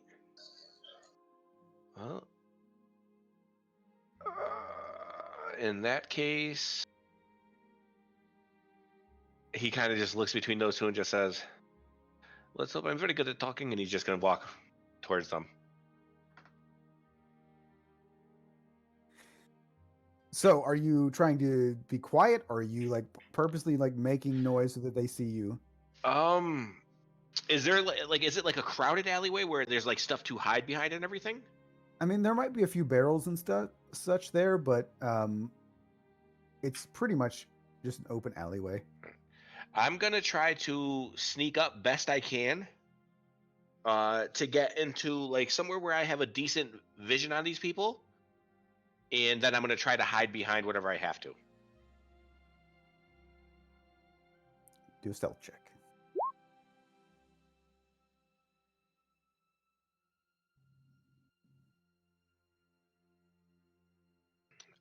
And once I think I'm pretty hidden and I have sight of them, I want to be looking at the people.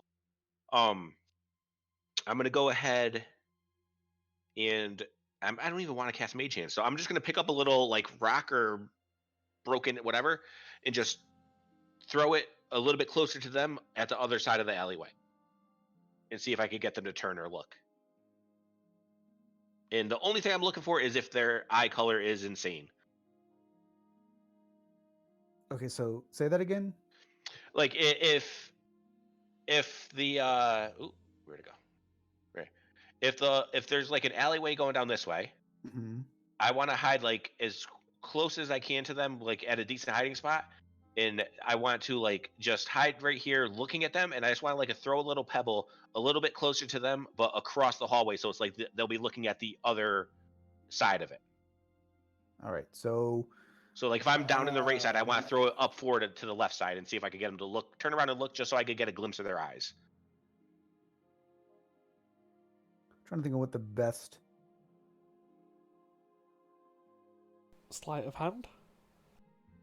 I was thinking it would either be like just a dexterity, being that you have the ability to control a throw, or it could just be like a performance check to see if you could. So I think a dexterity is probably the best. Just you're being able to control where you would throw something. All right.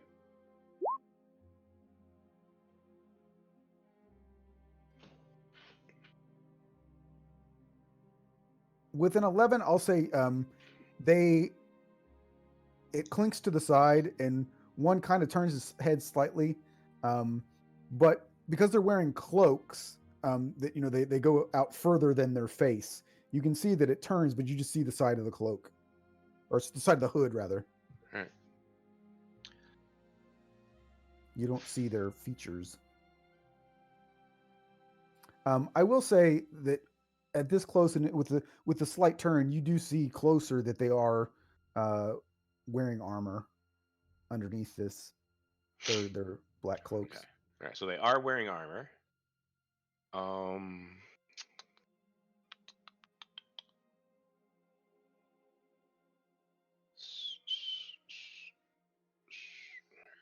All right. I will go ahead and cast Mage Hand up towards them more again across the way, and just like if there's like an old barrel or something there, just shake it a little bit.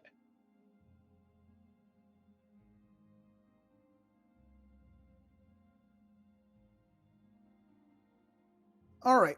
So with that, you do get their attention, and they both turn around.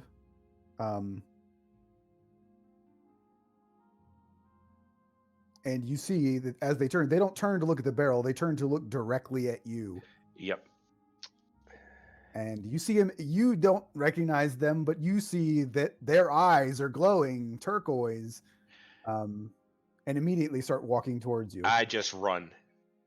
All right. As I'm running, I don't want to shout run or anything so they'd think I'm alone. I just shout, oh fuck. Time to run. Yeah. God, Mike's gonna get another character killed. I mean, to be fair, this one isn't his fault. He's trying to help magical characters break into a place where magic's not allowed. And the thing is, like, all you guys are looking for right now is a stupid hand. You're not even here for a real reason. Yeah. Well, I mean, the last time I died for 7 gold, so come on. That 7 gold was worth it. Yeah. All right. Well, as you run,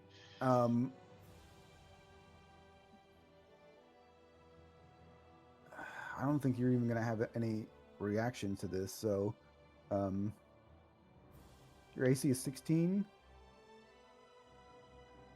15.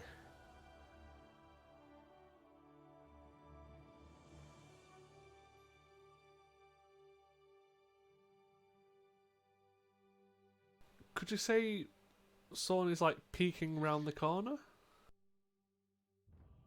I mean, you guys might have been trying to pay attention, yeah. The reason why I ask is if the Morden's casting something. They're not. So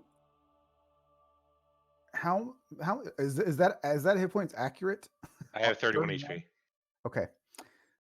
So as you're running, you feel the first couple, but it's like 4 crossbow bolts pierce your back and you drop. All right. It was 41 points of damage. Yeah. Fuck your hand. Fuck your hand. Well, at least I know I'm not bringing him to the fucking next campaign now. Yeah. Well, this could be the end of campaign 1. Everybody just dies because the Mordoon killed you. But you see, so Soren, I mean, I'll say that you were looking, so you hear Anto yell that, and you might kind of both of you might do a quick sort of like turn around the corner, and I'll say, Soren, as you saw that, you saw the Mordoon both immediately pull out crossbows and fire at Anto, and then continue to slowly walk. Like they're not even like remotely phased by him, and are continuing to walk at a somewhat quick pace down this alleyway towards you guys now. Yep. Go, Lena, go. Soren. This might be my chance to see Scarlet. These are more do, not inquisitors. They could take me to her, or I could speak with High Inquisitor, whoever his name is. Well, consider. So you guys are having this conversation whilst not running. then they will be basically right on top of you now.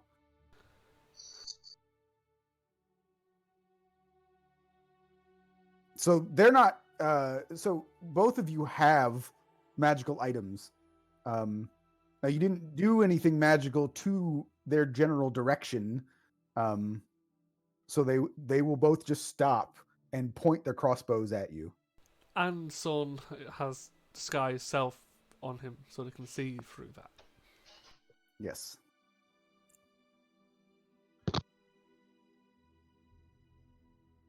And Lena, you just have a magical sword, right?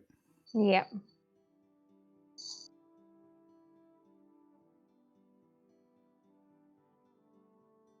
They're not saying anything to you. They're just staring at you. In fact, you've never heard a Mordoon speak, now that you think of it. Would you be so kind to let us go past?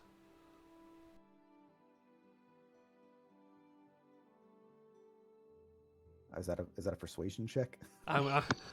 Why the hell not? I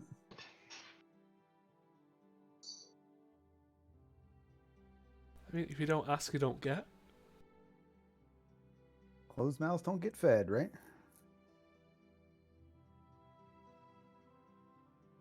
I'm just waiting for the crossbow volley.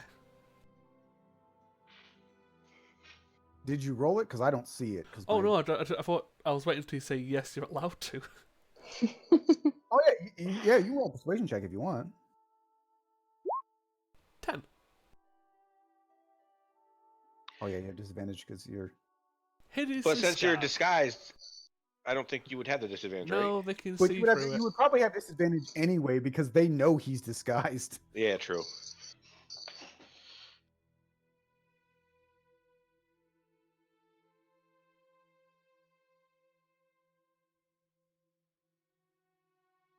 Anything you wish to add, Lena? Oh.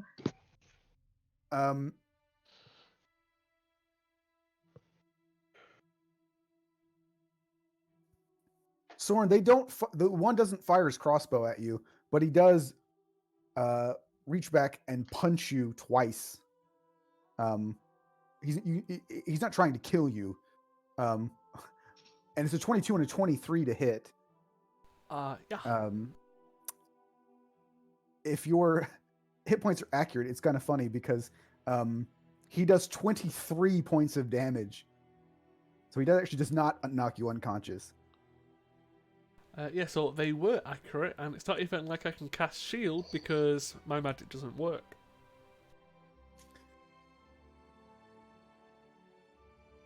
So I assume that you're just sort of like on the ground at this point, or at the very least on one knee. I'll put hands on the. Well, I'll put hand on back of head. And Lena will be like, well, she'll attempt this, I guess. And she'll say, I am Magdala Elismitor. Honorary daughter of Scarlet Elismitor. I've come to Baranor to meet with her again. I have learned that she's actually in Tesra. But the High Inquisitor, or the Inquisitors, are here. I want to speak with them, and I want these two not to be harmed any further. Do a persuasion check. Please, better than a 10.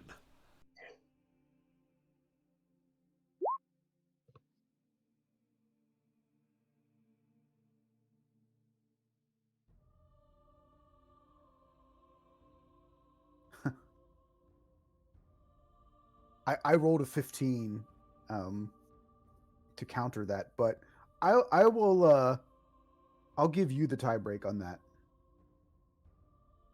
So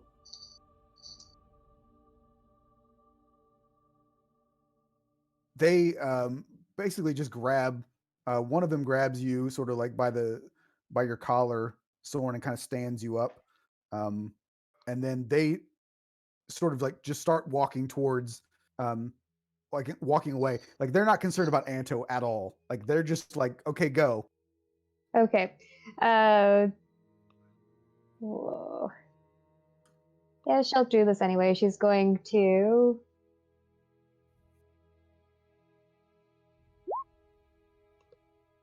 do that and then walk away.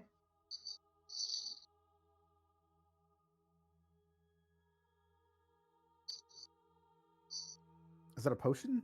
Yep. Potion of healing. Hopefully save him before she leaves. Well, you're not close enough to him because remember he's back in the alley. And you guys Oh. were around the corner, so I think Mike's rolling a new character. Yeah, that's definitely what it's gonna seem like. Because I think what it boils down to is that I'm just purposely killing all of his characters till he brings Bjorn back because I want the barbarian. I mean, well, let's be also be honest. In character, it's probably been more than 18 seconds. So if you want to start making death rolls for like 20 seconds, yeah, Go shit. ahead, yeah. Do a death saving throw. True. Actually, do a couple of them just. 2 fails, 1 success.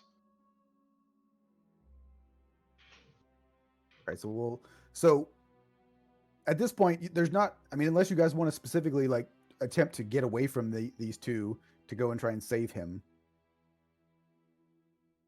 I mean, Well, Lena did say that she wanted to help them both. Yeah, and they don't care about that. So yeah, someone has one. they're just going to take you to basically they're going to take you to Elendor.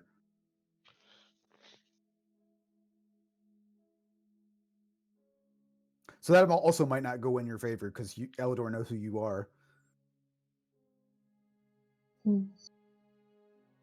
She's gonna take one step back to see if they react. If they like become a bit more aggressive, then yeah, she's just gonna walk. Yeah, so they would.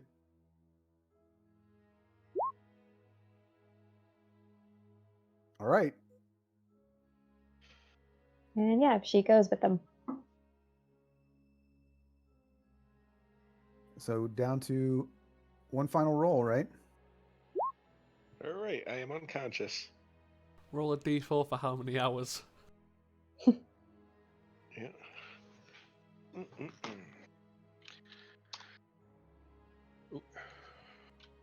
I'll just say that Lena leaves a potion there. Maybe some good Samaritan will Yeah, I'm find sure they won't notice the magical glowing. Yeah, so if you decide to do that, one of them would just crush it with his foot. Okay. So Never mind. If it doesn't evaporate, you might be able to crawl over there and lick it up, I guess. I'll be a kitten. Who knows? Maybe the dwarf will help you. What dwarf? Oh yeah, yeah. Yeah, because he seems helpful.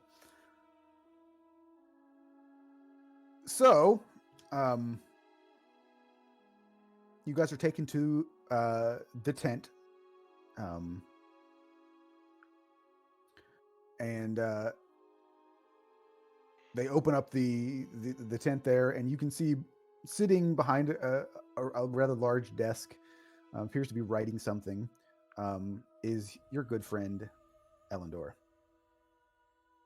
And he sort of looks up, and you can see that he, again, has this sort of permanent, sort of obnoxious look on his face, and you can see that he has his sneer becomes even more obnoxious as he sees the two of you.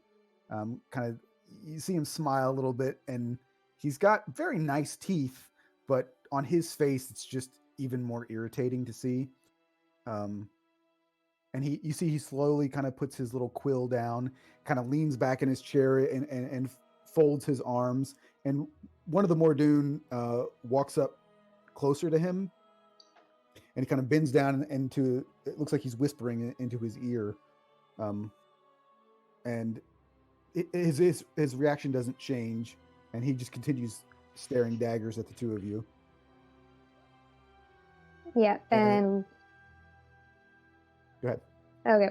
Lena will say, she kind of grip at the pistol, say, I am Magdala Elismator, honorary daughter of Scarlet Elismator, High Inquisitor, as I have learned.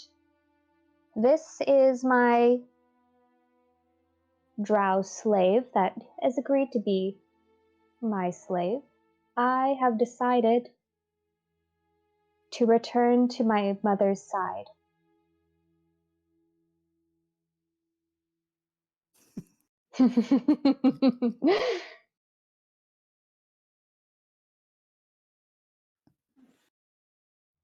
And he continues to just smile, and he's like, "Oh yes, I already know who you are." All of that, of course, not being true. I know who you are. You know me as Lena, not as Magdala. Oh, but the High Inquisitor knows exactly who you are. Of course she does. As I said, honorary daughter. It's not what she calls you. So I made one mistake. Thought I put her in jail. But as she had gained some power, I have changed my mind, and I want the power that she has gained. And he just sort of smirks again, like, "Oh, that's very admirable, yes."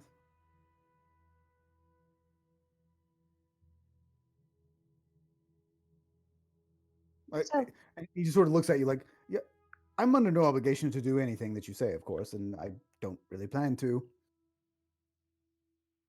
so you Given the fact risk. that you broke out of prison, the fact that you consort with this," and he points at you, Soren. Just gonna Where's flip him that? off. Where's that big oaf? He left. Hmm. As I said, I didn't need him. So it turns out he's the smart one then. Again, flip him off. And he sort of like, you see that he sort of ruffles through some papers. You can tell he's doing it for dramatic effect and not for actual, like he's not actually looking at anything. And he's like, I seem to recall that both of you were supposed to be put to death. Same with Scarlet. Look what happened with her. Yes, look what happened with her. It sort of backfired on you there, didn't it? As I said, I have learnt the error of my ways. Don't make me take the same route as my mother did. And she grips the pistol and might attempt an intimidation check. Okay, if you'd like.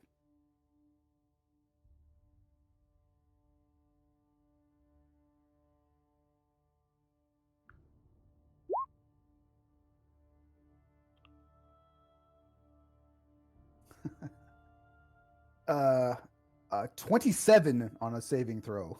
No. And he just smiles like, "Oh, yeah, please attempt to shoot me. That would be great. I'd be able to kill you immediately instead of having to schedule it and do all the paperwork and the red tape. It's obnoxious. You do realize that and he does air quotes, your mother was the one who signed the order to kill you, right? Like, that's not a thing that, I mean, I of course have the authority to do so. And you can tell this is a thing that he kind of he caught himself lowering his status, so he kind of like tried to recover, like, I of course can do that myself, but it wasn't me who signed this particular decree. And what was my name on said document? Did she know it was me?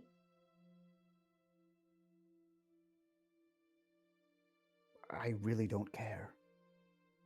So, your words are empty then. Hopefully you won't risk the ire of Scarlet by killing me before I can meet her.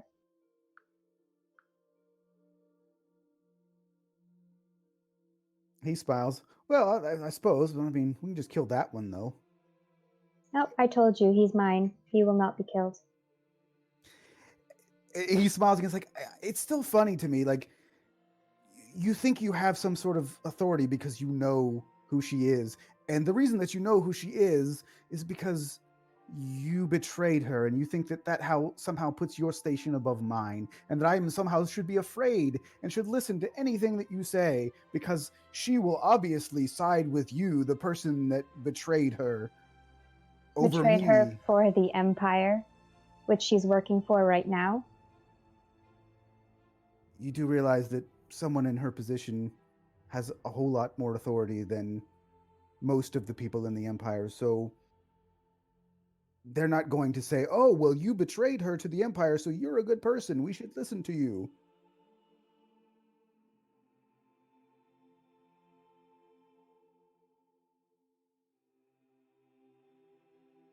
And he's like, "Oh, this is boring," and he just sort of like waves you all away.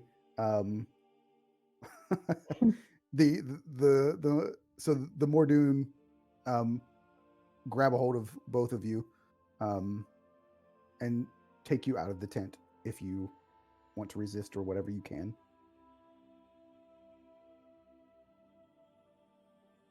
I'll hold for now. Yep. I'm going to continue laying on the ground in the alley. Sounds good. So they walk you over to a building nearby that they've basically set up as a sort of a makeshift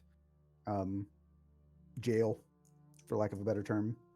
And they put both of you in separate rooms. They're not jail cells, so they're not bars. Like, they didn't build those things. They're just essentially different rooms in this house, essentially. They have reinforced the doors, and they are rooms without windows or anything like that. They're interior rooms, so they put you both in separate rooms. Not even, and the rooms are not next to each other either, so you couldn't yell to each other if you chose to. And then they lock the doors. Enough for a short rest? I mean, unless you plan on going somewhere. I'm assuming they take all our weapons and stuff. Oh, yeah.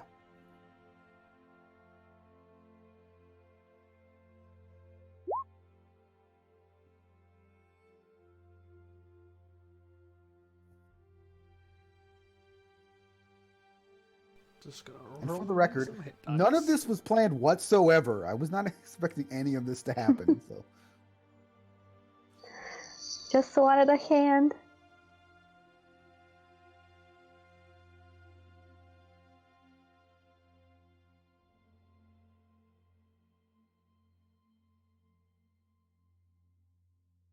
I'm gonna roll the last hit dice anyway.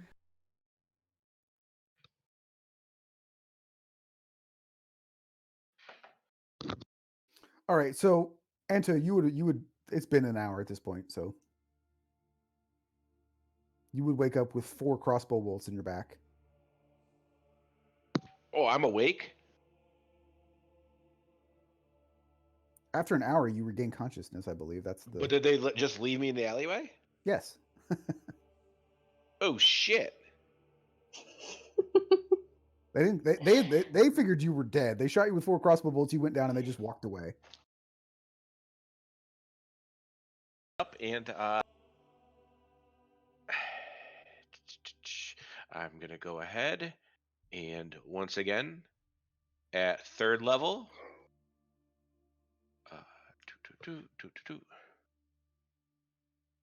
take back 18 HP.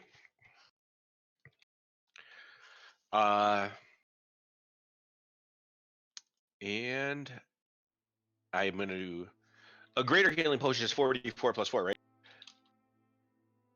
I believe so. Yes. Another 16.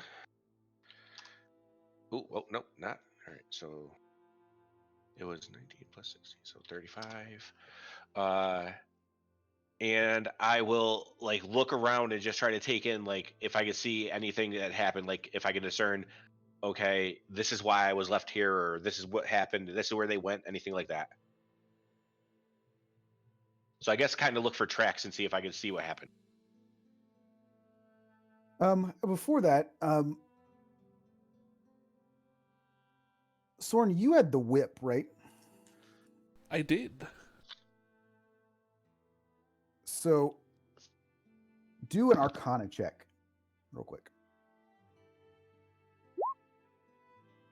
So you recognize that when they took the whip away from you, they cast Remove Curse before they took it.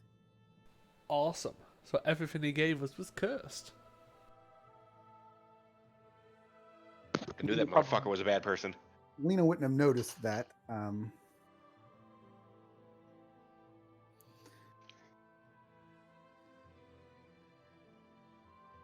So then do a, I guess, survival check to see if you can. All right. Tracks.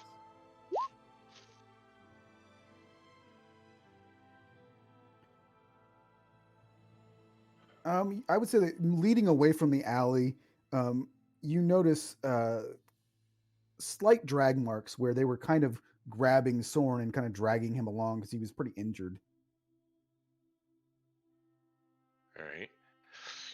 All right. Also, I'm going to post this in Discord because every time I introduce somebody who's nice. Yeah.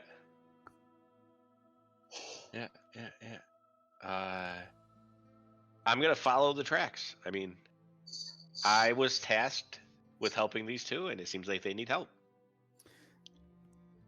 Best you can tell with a 12, you could see that they were going towards, because the tent's not particularly far away from the alley that you ended up going to. I mean, Okay. in the long, the way that you went was probably a bit longer, but on a more direct path, you can get there relatively quickly. All right. Also, just as a to harken back to your suspicions about Kane, now that he gave you cursed items, Ivar recognized that there was something off with him, and it seemed like in the last session, you guys kind of were like, "All right, cool," like you just kind of like forgot all about it. But well, I mean, technically, I never knew about it. Well, yeah, you didn't, but the other two did. Never listened to poor Ivar. Yep. Yeah. Just told you guys to run. Nope. He told you guys about. I'm gonna just go ahead and say he was probably right about fucking Archon too, whatever her name was, Maeve or whatever. All right. Well, So at the end of the campaign, I'll give you guys and I'll answer any questions that you have about the people. So it looks like they took them to the tent. Yes. Huh. All right. If I look around there, are there any of the glowy-eyed people? You do not see any. You see All a right. few of the regular military.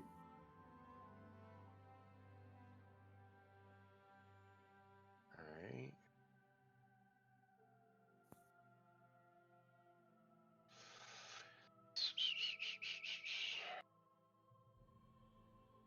Oh God! All right. Just fireball the tent. Yeah, I have no third or second level spells left. All right. All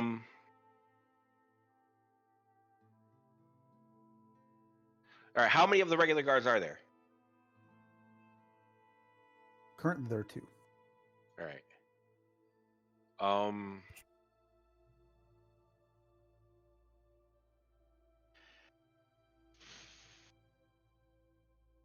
All right. Holy shit! Am I really gonna do this?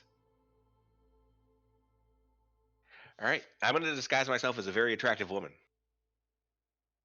All right.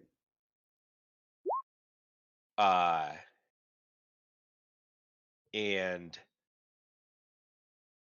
I want to just walk down the street. I want to do is it possible to do like a wide lap around the tent to make sure there are no more doing like around, or at least on the outside of it?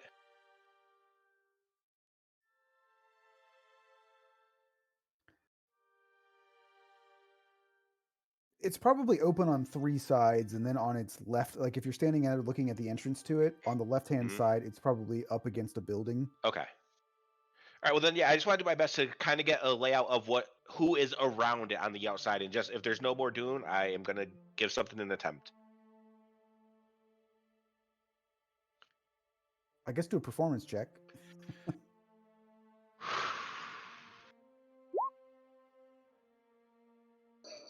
And then I guess do an investigation check as well.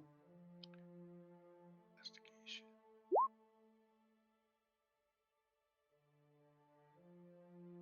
I mean, you don't see any more Dune, and you assume that they don't see you, because if they did, they would probably shoot you with crossbows. Yeah, very true. All right. So I will approach one of the guards. Well, I'm not.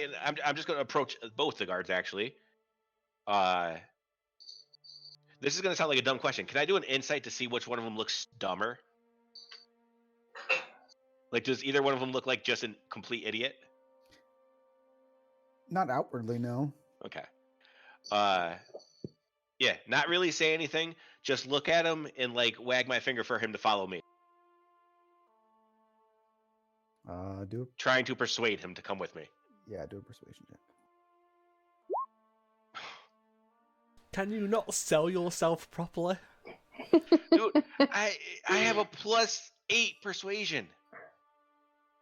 Yeah, they do not follow.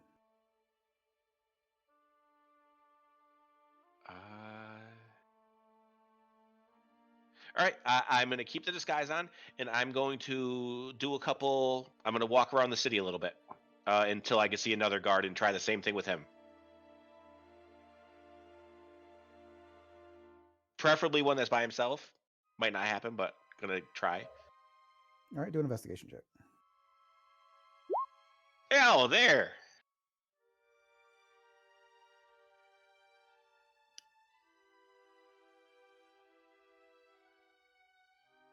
All right, so yeah, I'll say that you're able to find one off. Appears to be maybe off duty, and he's walking back to his wherever he's staying, whether it be barracks or what have you. But I'm all right. What's around? Like, what other buildings are around me as he's walking? I mean, at this point, it's probably evening, so it's dark outside, and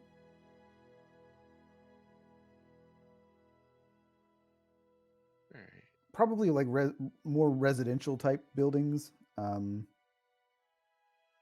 right.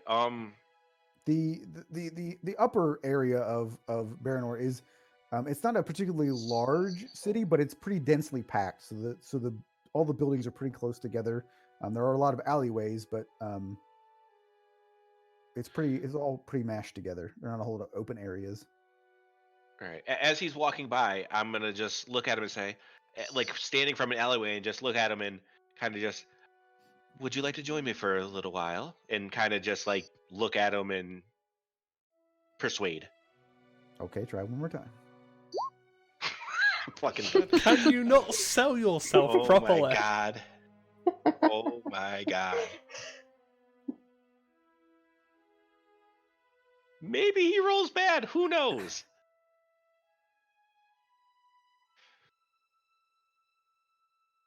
I didn't roll that bad. Yeah. All right. How much longer would I have left on this spell? Probably not much. All right. And if I look around right now, how many people are out here, like walking around where he is? Do a perception check.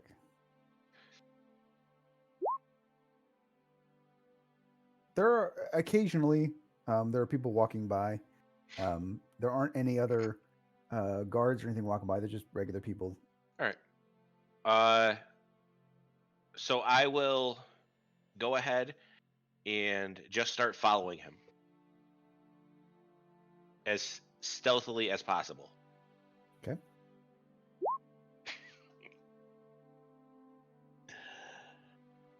Why didn't you just kill me? Oh my god. Right.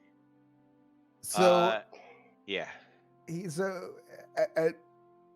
as you're following him, he sort of like you sort of trip up a little bit, and he stops to turn around and sees you, and he's like, "I told you no." I'll just kind of like look at him and say, "Oh, it's always worth another try. Are you sure? Just for a little while." You can see that he kind of like puts his hand on the hilt of his sword and says, "I'm busy," and then he turns around and keeps walking. All right. Quick glance up and down the alley. Is there anyone around? Do perception. Oh God.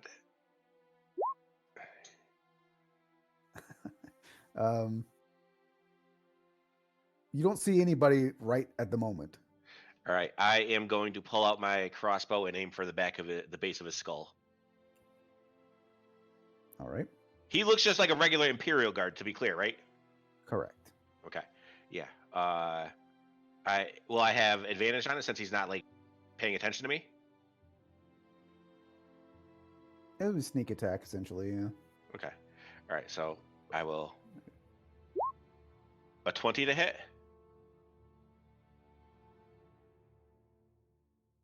Plus 20 definitely hits. 13 psychic damage. So 22 damage altogether.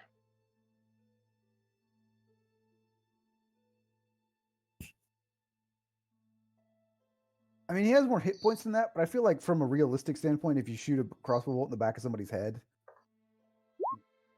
I'm pretty sure you'd die. Yeah, I mean, like, so I'll say that you drop him. All right, and I will go ahead and assume his persona. So I will be able to capture the shadow, and then I will be able to use it as an action. So it will last for an hour. While you're in disguise, you gain access to all info. All right, so any information he would freely share. So I'll just kind of want to know his name and rank and stuff like that, and anything basically about the military. And then I will hide the body. Or actually, wait, okay, you could magically capture its shadow, so it would still be, the body would still be there. So I'll pull the body into an alleyway, and I will continue. I'll just walk back towards the place, like towards the tent, and I will be this guy. Okay.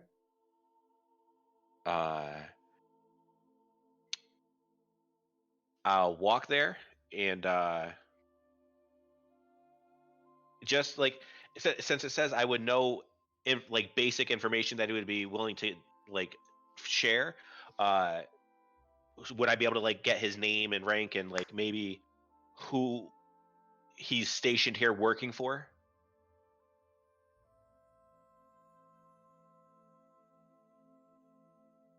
Yeah, I'm just reading this. I'm trying to think about.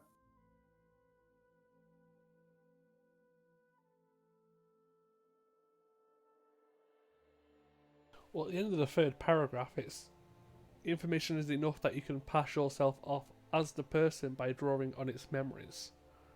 So as long as it knows who he was serving. Well, the thing is, if but that's where it kind of gets a little bit shady too, because it says he won't tell you secrets. Like, is he allowed to tell people who he's serving? Well, that's the thing too. Is like you gain access to that they would freely share with a casual acquaintance, which is the weird part. Because I was trying to think like, well, this guy. I mean, the guy himself would probably know that there is like they're holding the prison, right? Like the building that they're using as a jail. But would he share that with a casual acquaintance? Probably not. So therefore, I guess you wouldn't know that, which is just it's kind of a weird.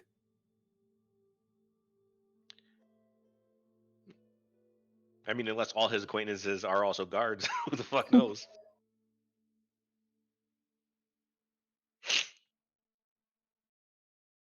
So, I mean, I think you would certainly know his name, and you would certainly know, like, his rank within the military and all of that. I think that's reasonable. All right. All right. All right. Would I like be able to get any of the other people? What maybe like who he would who would take over his watch, or whose watch he would take over from, or who he like reports to?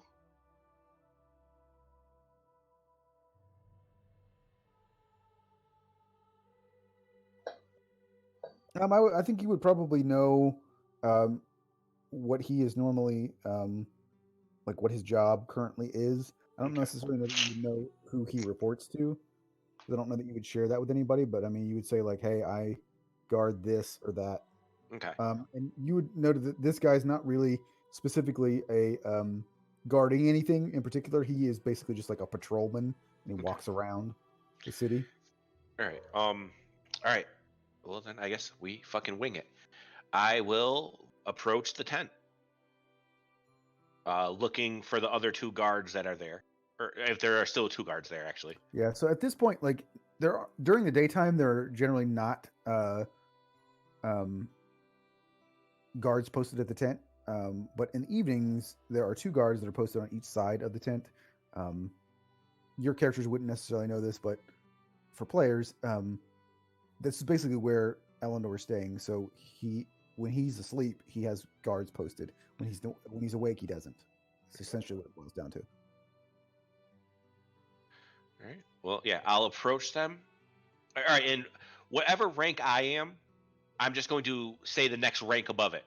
So I'm going to walk up to them and like I'm going to just say, pretty much like, oh, whatever the hell voice this guy sounds like. I'm going to just say, the lieutenant or whatever was wondering if the prisoners had already been transferred over to the prison. They sort of just look at each other like, that's normally where we take them. Oh, he didn't know if Elendor was done talking to them yet. Very good. And I'll just nod him and say, well, back to my watch then. I will go report. And just walk away, and I want to like walk around and until I find another guard, and I'll stop them and say, "Oi, we were," I'll say, again, I don't know what rank, but the lieutenant needs us to go and gather a bit more information from the prisoners. You're with me.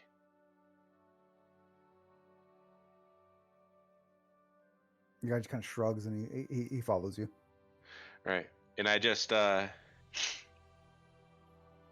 kind of like look around and get confused and say, I never get used to this new city. Where the hell is the prison? I'm all turned around.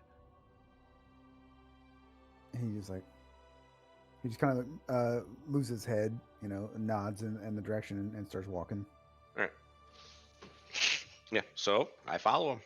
I go in that direction, and I just I'll look at him and I'll say, like once we get more or closer to the door, I'll look at him and say, all right, well, there's two of them. Wait for me here. I'll bring them out. He just kind of nods and leans against the wall. Right. And I will approach. I'm assuming there's guards outside. There are not guards outside. All right. As I approach, would I know anything about like how to get in here? Do I just open the door? Do I have to knock or something? I don't think you would know because you would not share that with anyone. Right. Well, then I will walk up and I will attempt to just open the door. Yep, the door opens. All right. I will open it up, take a quick look around. Yeah, and there are guards on the inside. Right. They don't appear to be.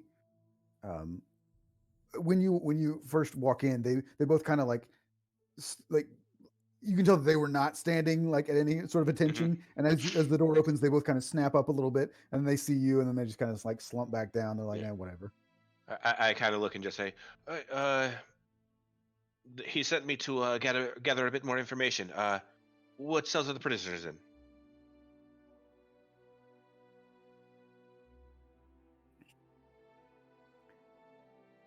So this is the interesting part because I don't know. this is weird because I feel because obviously their question would be like, who sent you? Because they like, Mm-hmm. but then I almost feel like you would gain access to who it was. You know what I mean? Because it's like because then you're talking to them, and it feels like you would tell them That would be something I would share with them at that point. right. And so it's like it's a weird sort of thing where it feels like that knowledge would just pop into your head. You Well, didn't that's know kind it of what I was saying before. about when I got to the door. Like if it jog a So yeah, I mean, I feel like that when that question was asked, you would probably then get the name in your head, Okay. because it would be something you would share with them. As I mean, it's weird because casual acquaintance is kind of vague in the sense of like, do they just mean someone that you like know in passing? Because you might just know these guys in passing, and but because you work at the same job, Are they your acquaintances, or are they just people you work with? And and is it considered casual because you yep, work with them, or that's yep. weird. But I'm gonna go ahead and allow it and say, in this particular instance, like you would know the name of the person that you're at least claiming. So it would basically be your direct supervisor. Yeah, yeah. So I'll say his name. I'll just say, uh, there was a bit more information he wanted to gather before they were sent off to their next destination. And they're like, well, they're the only two here. And they just sort of like just motion to the hallway where there are two. They're essentially there's a number of rooms down this hallway, and there's only two closed doors that appear that are obviously the doors have been reinforced. I'll look at him and say, uh, "Are they chained up, or is will I need to bring shackles?" And he motions over to there's a side table that has shackles. Okay. All right. I'll go grab them, and I'm assuming I don't have any keys on me, right? Because I just took his appearance, not his stuff. Yeah. All right. Actually, I could have taken his keys, but I didn't say it before, so fuck it. Um, and Well, I'll this look at guy them. And would. I mean, that guy wouldn't have keys anyway because he doesn't really True. like. All right. I'll look at them. I'll say, "Hey, can I borrow your keys? I don't feel like having you get up to do all of the unnecessary work. It's my job anyway." And there's a guy who's like sitting in a chair, and um, it looks like he was probably reading something before you walked in. He just sort of points to the wall, and there are like keys hanging up there. All right. I just give him a bit of a nod, grab the keys, and head on down the hallway. Um, when I look in, can I see either of them, or is there like any seeing into the cells, or is it like solid doors? Yeah, these are solid doors. All right. All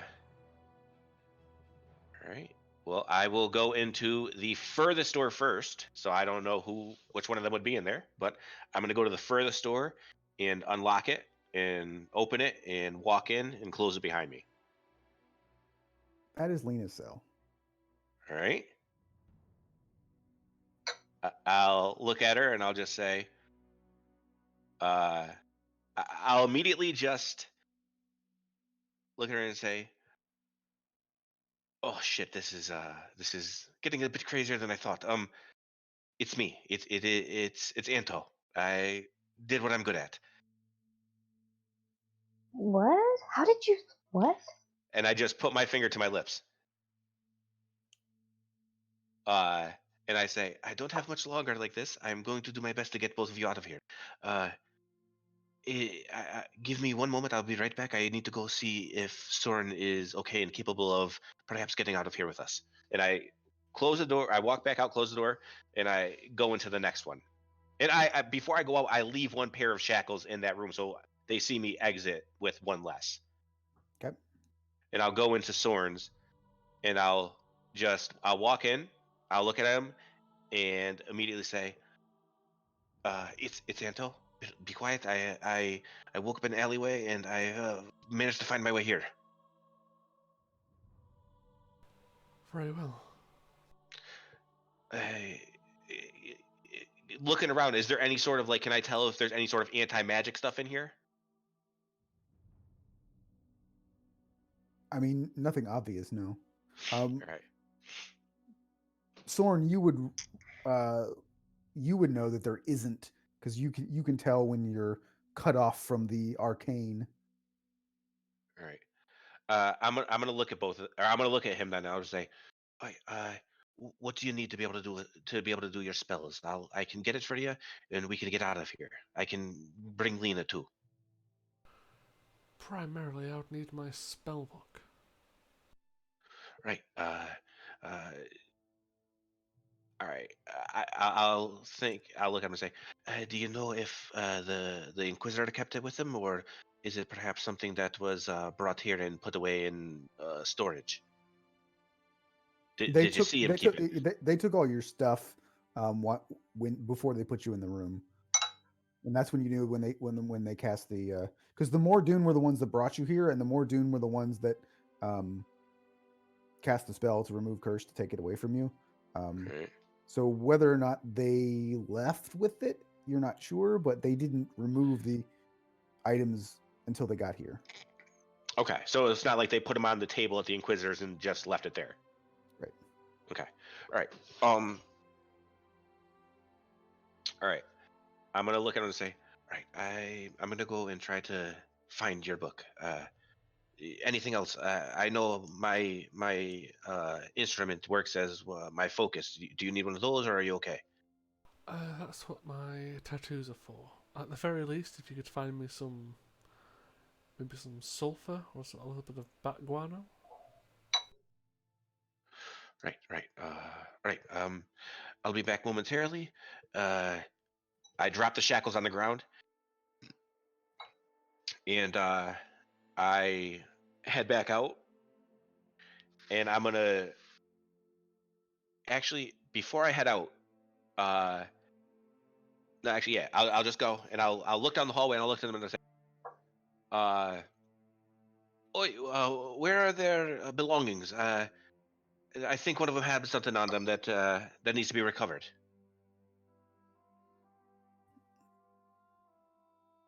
And it's like end of the hall. I just go along with it. I will go and get in the door and start looking through what I can find. Yeah, because this door's not locked. Just and you can see that it was originally this house's kitchen, and you see that it looks like some of it's still functional. You know, you assume that they're making tea and things like that, but in the kitchen, inside what would be the larder, you can see that they have like the equipment of there appears to be some stuff that you don't recognize, that you assume does not belong to your party members, but you do see what appears to be everything else. So Right. for Soren, you see his book, but you also see the pouch that he keeps his spell materials. All right. So it's everything that you can. Do I see his whip? You would see the whip, yeah. Okay. I grab all of it. I grab all his stuff. I grab all Lena's stuff, and then I'm going to quickly rummage through the rest to see if there's anything useful. Whether it be just gold or like if it looks like just anything useful. You don't see anything particularly useful. There's some extra like pouches and stuff that you could grab, and then there's just grab them. Yeah, I'm not gonna count anything. If it sounds like coins, I just grab it. Yeah, there appears to be no money, and there's probably a couple daggers in there that are not particularly great, but okay, that's fine. All right, I do that. And I'm gonna do my best to pack it all into one bag, and head back to his cell.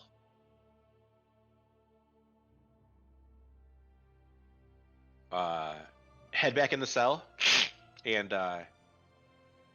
put the bag down in front of him and say, "All right, get what you need. We are going to have to get out of here quickly. And from where we are now, hold on one second, I gotta sneeze.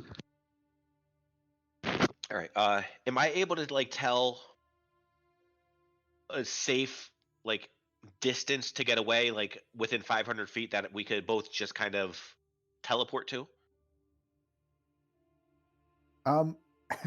Funny enough, because you are disguised as a guard whose job is to patrol, you would know exactly where you could go. All right.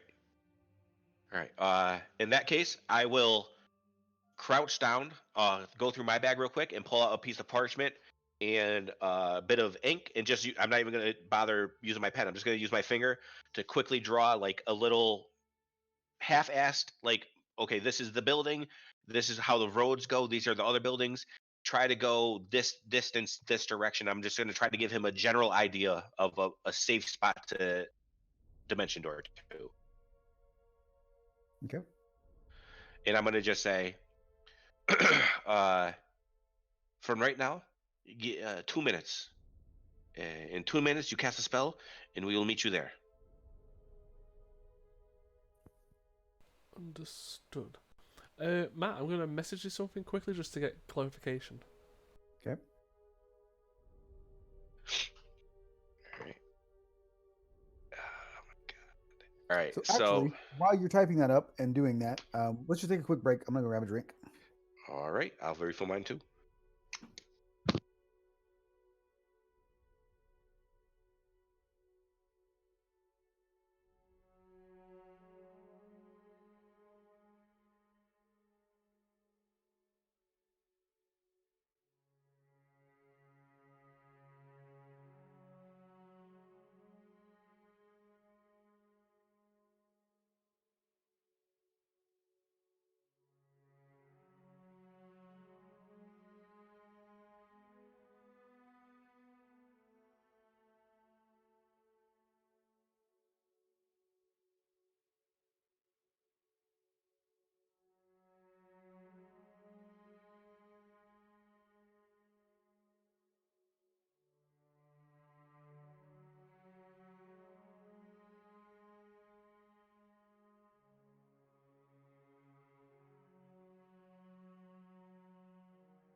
Yeah, I got a snack too, so I'm eating as well.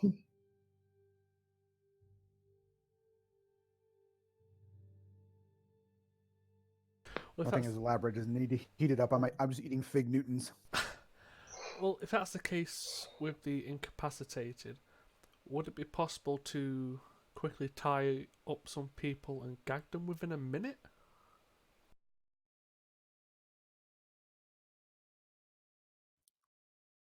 I mean, if they didn't resist, yes, but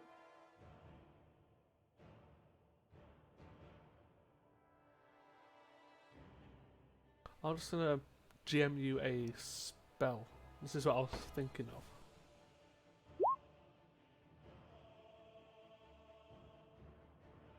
All right, I am back.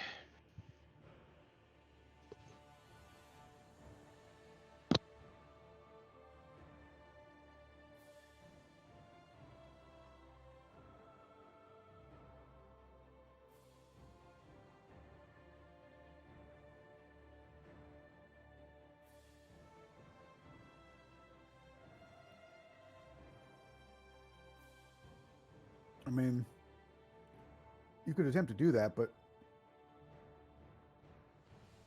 the dimension door doesn't fail. That could. I know, but in Soul's mind, he is kind of wanting a bit of payback right now, and that's the issue. Well, I mean, one way or the other, casting spells is obviously a bright flashing light to any Mordoon that would be standing around. So just pick how you would want to handle it. One, do you cast magic and then appear somewhere else, or two, do you cast magic and just stay right where you cast it? Well, it was going to be more of a use it inside the jail to incapacitate them, use the armor, get closer to Dickwad, and attempt to kill him. That was the idea. Yeah, I mean, My plan had about a 4% chance to work, and that one sounds like a death whip. I mean, don't even know what your plan is, but I like. I mean, like, look, we already talked about this. This campaign could end. So, Blaze of Glory. If you're not going to fight the big bad, right? Just like make Elendor the big bad and go for it. I mean, I'm not going to stop you guys from doing whatever you want, but just can't guarantee you're not going to die. I mean, yeah, unfortunately, I think I've set him down this course that I'm going to end up doing something stupid. All right. Just still angry that he got called a slave, and then he got called. Then he said that Bjorn was smarter than him, and he's like, "That's the last straw. I'm done." This guy's just a dick anyway. I mean, he But is. just to be clear, when I said 2 minutes, you agreed with me, right? I said nothing. Well, you said okay, right? I mean, Yeah, he did. He did say. You just said understood. Oh, yeah, Okay, I understood. All right. But I mean, I really don't think Anto would take the time to really try to discern whether you were being truthful or not, because he doesn't see a reason to lie right here. So after you said it, I would walk back out and went to Lena South. And I would just look at her. I would hand her her bag and her pistol and sword and all that stuff.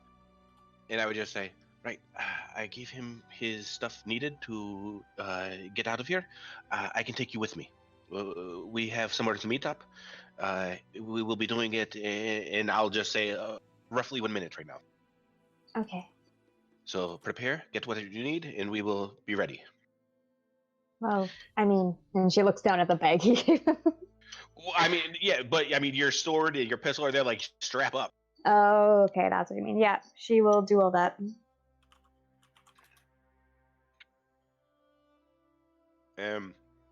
I'll just start counting down in my head from like 50 seconds to just start counting down.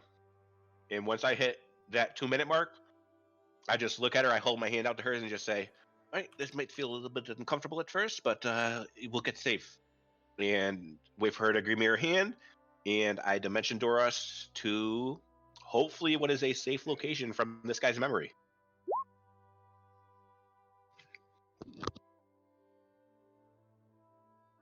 Yep, and you end up in an alley relatively close to the to one of the outer walls, to the southeastern wall. All right. I look at her when we touch down, kind of shake my head a little bit, and I say, "All right, get somewhere to hide while we wait for him." Yep, she nods. And I will just try to pick a corner. Motherfucker, kill this guy already!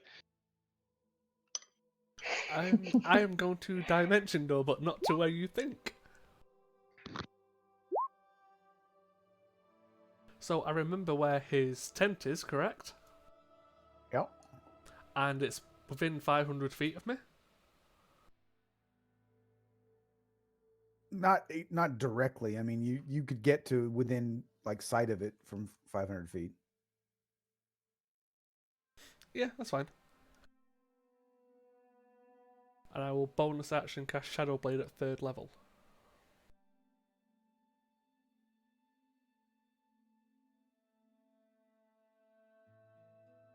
Okay. I'm going to attempt to sneak into his tent. Well, there are two guards standing outside. How close am I to the guards and the tent? Probably about 50 feet. If that's the case, I will use my Blade Song. Move 40 feet. And Misty Step into the tent.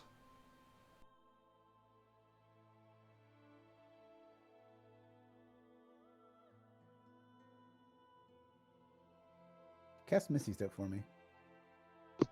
I think you're right, Matt. Oh, two bonus I actions. don't think No, not that even. I don't think that you can go through things. You could go. You could go through like stuff, but I think it has to be somewhere that you can see. That you can see, an unoccupied space that you can see. Yeah. Okay. So you can't. One inside. moment to replan. That's the case. It was bonus action Blade Song, and I will cast. Before I run up, I will cast Fireball on the tent.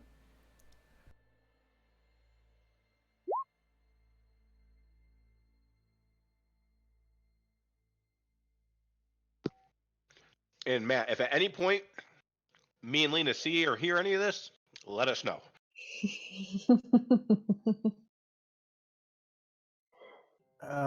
Make a perception check with advantage. It's nighttime, and there's a fireball. Thank God I had advantage. Holy shit.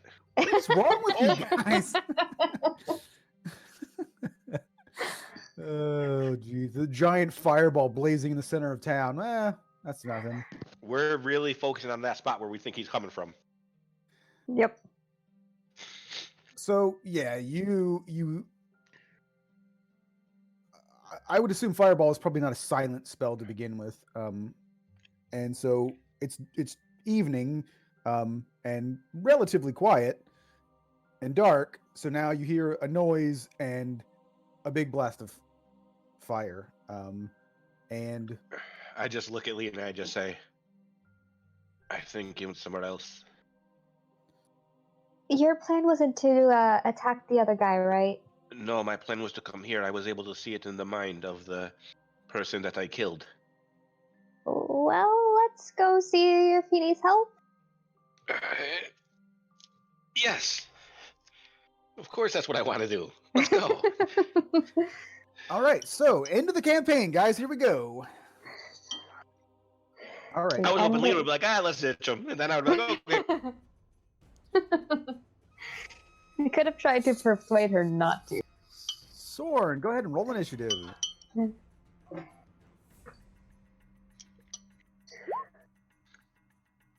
That is not a good initiative for what I am doing. Oh, wait.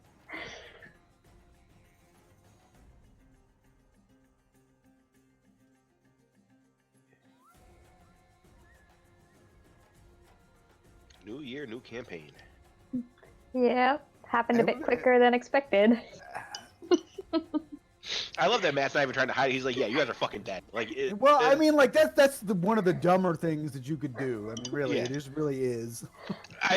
And being said, I completely understand why Soren would do it. I just, for Yeah, I some reason, mean, it would be like, yeah, I let's. mean, I was debating it, but at the same time, it's like he's kind of been pushing his buttons.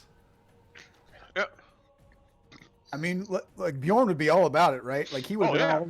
So Bjorn would have used his fucking dimension door cape to get right back in there himself. It's the finale episode. Bjorn shows up anyway. yes. Plot twist: he's the Inquisitor. Uh-huh. He was Elendor the whole time. All right.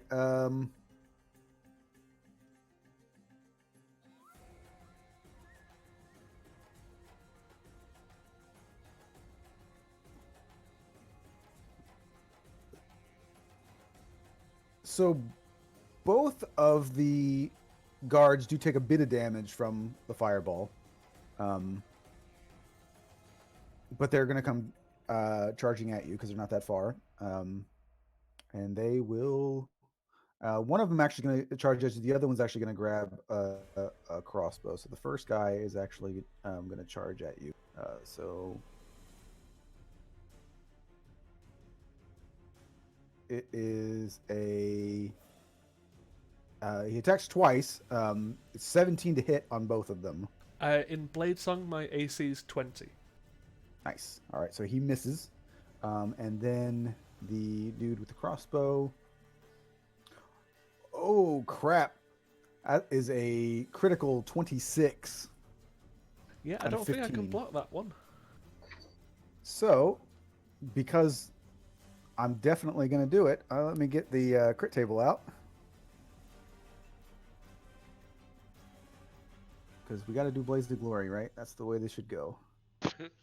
I mean, and to be fair, us leaving this campaign kind of unfinished gives you a lot to play with in like the world scheme of things.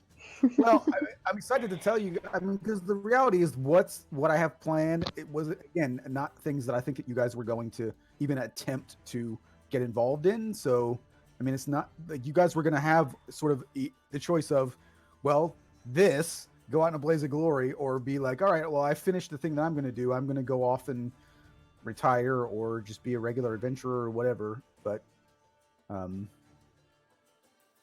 there wasn't going to be that we slayed the dragon, now we're heroes moment, I don't think. All right, so let me roll here.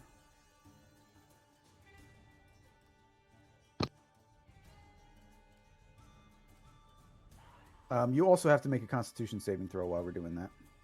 Okay, that's a +7 advantage.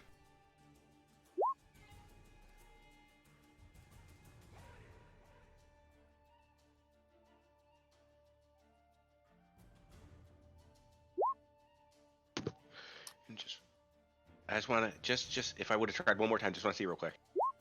Of course. Now you can sell yourself to the dead corpse. Yeah. Now I am the best flirter in the fucking world.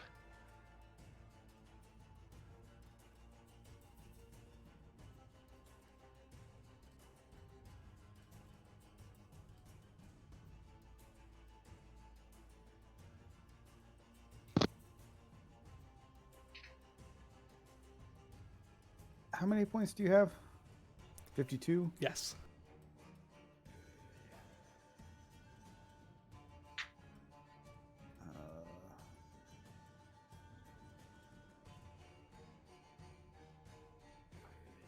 All right, I won't do the full on the crit table thing because it's actually just kind of mean.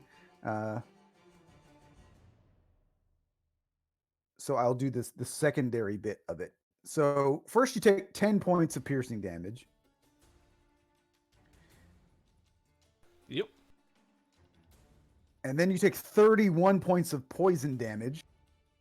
This is from the cross. And then roll a d8.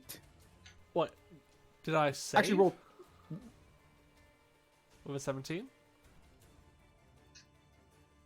Oh no, you did save. Okay, so it's half damage. I was looking at the 11. So it would be 15 points of damage. Okay, yeah. instead of 31. And roll a and then D8. roll two d8s. All right.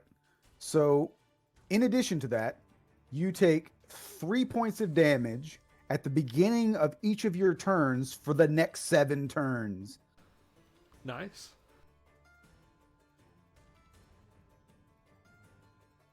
And it is Elendor's turn, and I'm not going to have him do anything other than run out of the flaming tent. And so now it is your turn.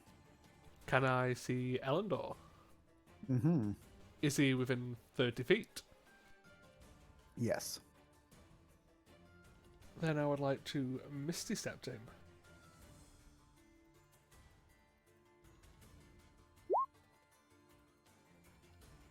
And I will be taking 2 attacks with the Shadow Blade. All right. And because I cast it at level 3, this is the 3d8 version.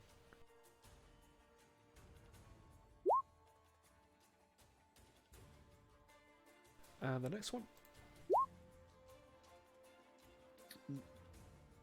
They both hit.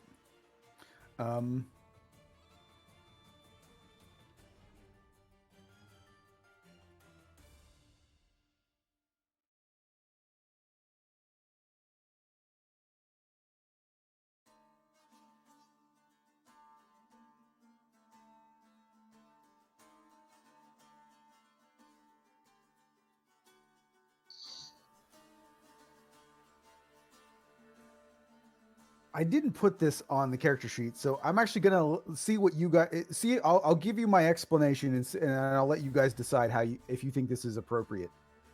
I had it on the Mordoon sheet, but I didn't have it on his sheet. But my thought would be that the Inquisitors would be resistant to psychic damage because of their training and because of what they do. I don't know if you guys think that that's reasonable or...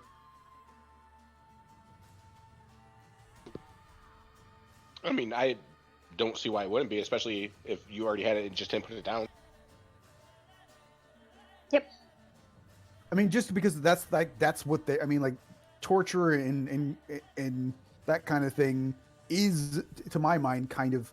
and the being the Inquisitor and getting information out of people... That would be a lot of psychic torture as well, like mental torture. I feel like they would be trained to resist that themselves. But I don't know if that's equivalent to like taking psychic damage from magic. Now the Mordoon have it because they're basically resistant to all forms of magic. So I'm just gonna I'm not gonna do it. I'll just take the full damage. Because I feel like they should be resistant to anything. But magic I think, is probably a little bit different.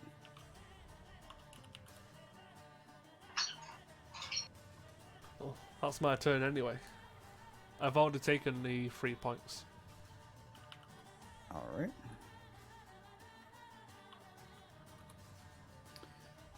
All right. So the one with the swords who missed last time will attempt again. A 23 and an 11. I will shield. All right, and then a 13 and an 18 on the crossbow.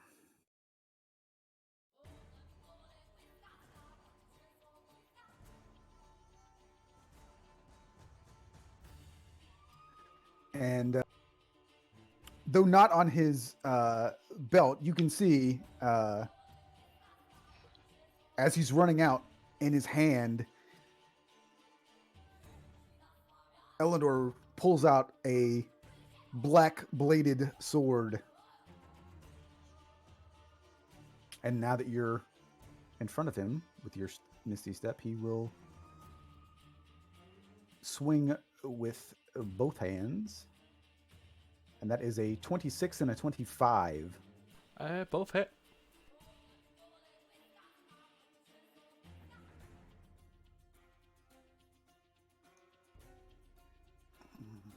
Okay, then my damage is garbage.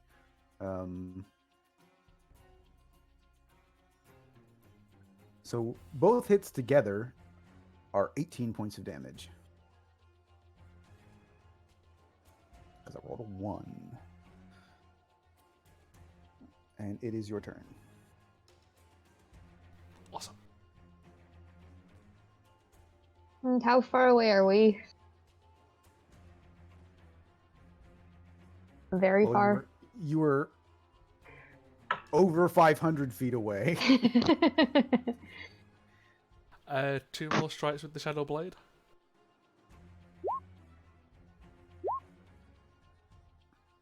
.24 hits. And these are both at advantage still?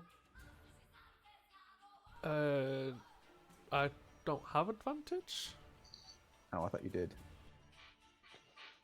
Well, the 24 still hits regardless. The 9 does not. And the 18 wouldn't either, but...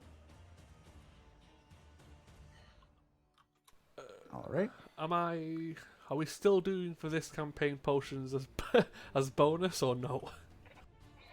For this, yes, because that's what we've always done it. Then I'll chug the potion that he has on him.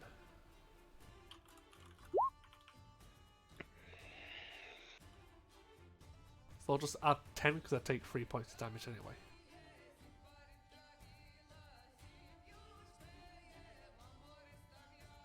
And that's my turn. All right, so give me a second. I'm doing the math to figure out how fast you would get to where you're going. Well, if we dash, I can move 50 feet around. She could move 60. It'd be at least... Wow.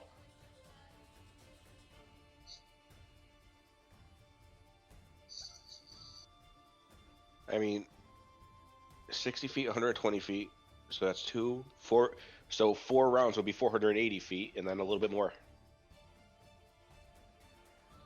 So roughly about 5 Yeah. 5 rounds. And I'm a little bit slower than her because I have a gimp. And so this is now round 3.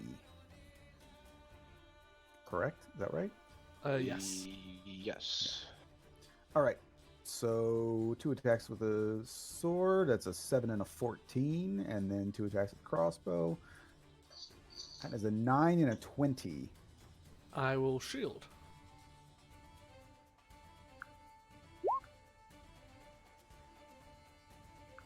Right. So now 2 hits with your sword.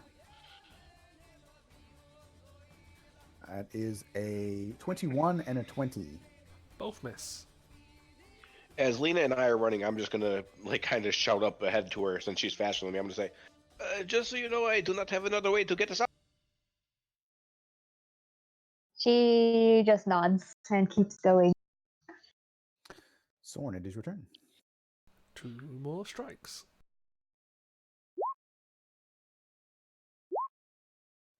Now the missing starts. Yes. All right. So round 4.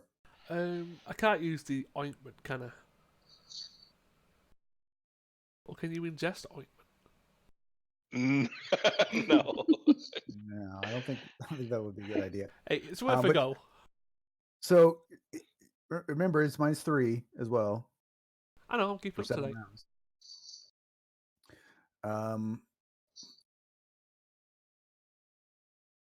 All right. So on the sword attacks, it was a 1 and a 20.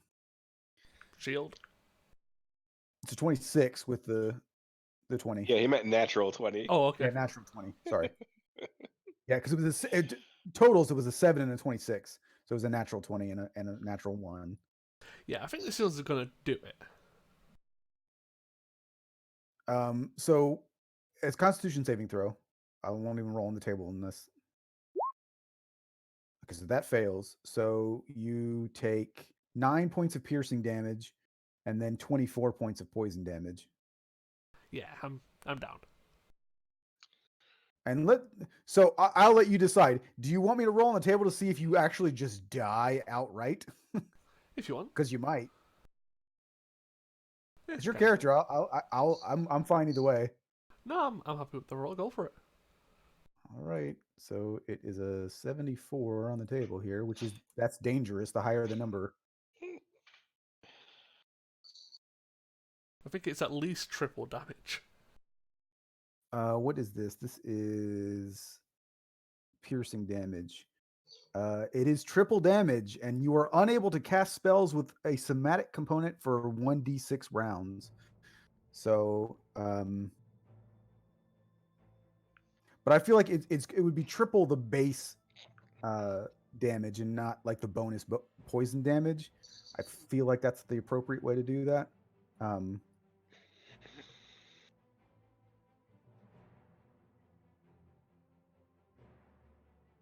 So I wouldn't kill you outright because it would have been 27 damage. Yeah, I mean, still would that's have also put me down. assuming that this guy doesn't just stab him again right Well, afterwards. wait a minute. How many? Wait. No, wait. Okay, so that's crazy. So it was 9 piercing damage. So times 3 plus the 24 points of poison damage is 51. It was actually 1 point away from killing you outright. Yeah. And that's because I rolled a 1 on the crit damage. It was a 4 and a 5. So either way, you're unconscious. Oh yeah. And that was from the assassin. And then I think you're dead Yeah, I think so. because Elendor would just kill you now that you're down. I mean, you might be at advantage, but you could miss a no. Someone's dead. I mean, yeah, because that's the thing. So, and Rob and I were talking about this in GM. So, essentially, like if you're incapacitated, so like if you're not able to move or whatever, and someone attacks you, it would be at advantage, and you would, I believe, It's a I guaranteed know crit. it's a guaranteed crit. If you are unconscious and somebody does that, then it is the equivalent because 5e doesn't have it, but essentially, Coup de I grace. prefer the rule of the coup de grace, which in 4e you had to be considered helpless, but I feel like that's what being unconscious is, and I feel like if you're unconscious and somebody's able to just walk up and stab you, they're going to kill you, right? Mm-hmm. So Soren is dead, and so now they would have a few moments to try and put out this fire, I suppose, before Lena and Anto show up. So Anto and Lena, if you would like, I'll clear. I'm going to clear this, so it would be new initiative if you guys want to fight these guys. Lena will, but she'll turn to Anto and join. Oh, Let's go. This is not how I had planned this session at all.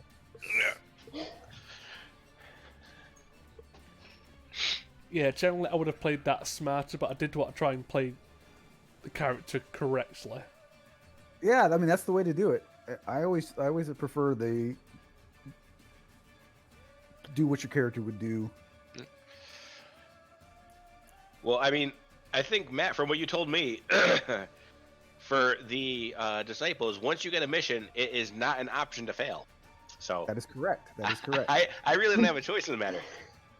All right, so here we go, Lena. You run up. You see. I'll even say just for dramatic effect, you run around the corner, and you can see it's all lit up by flames, and you can see Elendor pull the sword out of Soren's body.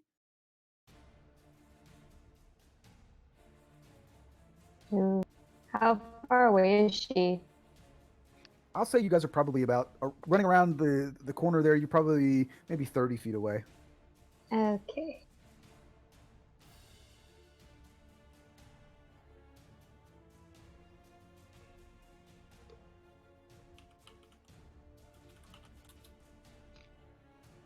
Yeah,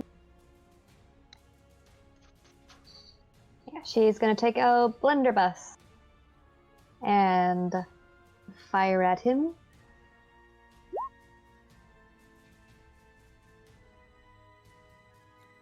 Fail. 15 does not hit. Yes. She's going to drop the blunderbuss, pull out the pistol, which she can do with quick draw, and then fire pistol. 24 definitely hits. And then use her action surge and fire 2 more pistol shots. Just fanning the hammer. All right. Both of those hit as well. And that is her turn.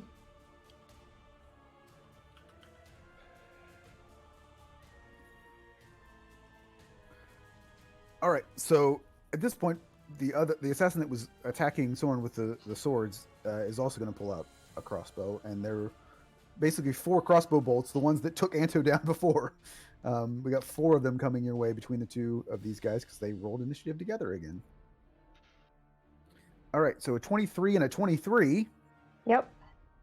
And a Constitution saving throw on both of those. That's the first guy. Oh, this is going to be bad. These poison are... At least you rolled well. Yeah, you saved good. All right, so it's between the first 2 bolts, it's 12 points of piercing damage. And then... Well, I can't wait to meet Pebble.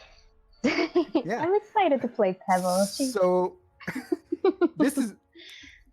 You take 27 points of poison damage. That's halved damage, by the way. Oh. And then that was just the first guy. So now there's another one coming. That's an 18 to hit and a 15 to hit. Neither hit. 19. Alrighty. So, Anto. I mean, I look at her, and I mean, she's doing it, so I am going to go ahead, crossbow, and turn the corner. Do I see someone who's clearly in charge? Like, can I distinguish who the Inquisitor is compared to the other people? Well, yeah, because he's not wearing the same armor that they are, so he at this point they're kind of flanked behind him. So it's like him, and then there's the 2 of them standing like to his right and left, a few steps behind with crossbows, and he's got a big black bloody sword now. All right, I will aim at him. 16? That misses. Even without armor on? Shit. Holy shit. All right. And Lena, you're really hurt? Yep, assuming? she's way down, or not way down, but she's down half. Alright, I don't think a level 1 healing word will be enough, so I'm going to go ahead and just give you inspiration, so you'll have a D8 for when you need. Thank you. So, yeah, I mean, I realize that this is not the ideal way to do this, but of course, like, again, I don't have a map for this because this was not part of the plan. Yeah. It'd be nice if I could, have you guys, like, on the map and everything, but this was not ever going to be... Shit happens, man. That's... All right, so let's see.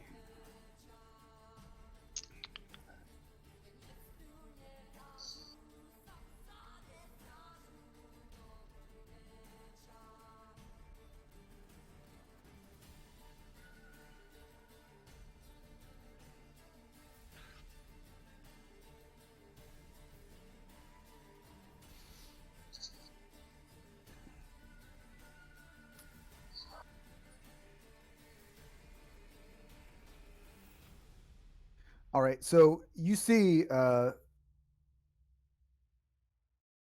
Elendor, he has been shot now, looking a little bit angry, and he like puts the sword up because this is a pretty big sword, but he just kind of like leans it on his shoulder, and then he's holding it in his right hand, and with his left hand you can see that with his middle finger basically, he touches his forehead and kind of bows a little bit, and then he opens up his eyes, and you can see that they're glowing this sort of like fiery red color.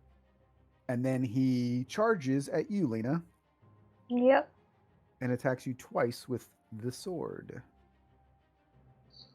That's a 22 and a 24. Both hit. And I rolled ones on both of those damage, so you actually take 16 points of slashing damage.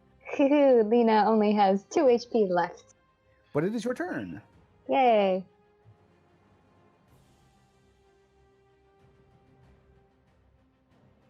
Okay. She will...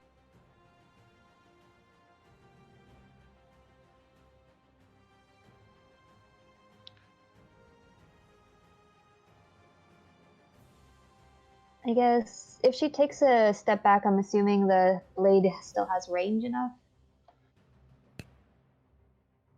Or is it not with 5 feet?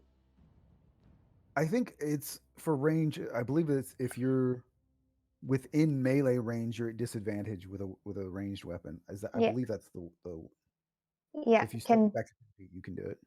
Okay. Oh, yeah, she'll take a step back. But if you do, you would take an attack of opportunity. Okay. Get out of 5 feet of him. Would it be allowed to just run around him and then to step back? Because with fancy steps, she can. The first 10 feet she goes. Oh wait, the first 10 feet. Okay, yeah, Yep. she's gonna use fancy. So she'll whack him with fancy. Use her D8 inspiration. And run backwards 10. Well, hold on, because I don't want to be a jerk about it, but I don't think you would be able to use that because you probably wouldn't have reattuned to that weapon. Okay. Because you wouldn't have been able to even let it go, but the Mordoon removed the curse and took it away from you, and then you would need an hour to attune to it. Okay, that is fine. Well, I'll say that she hits him with that anyway. And then...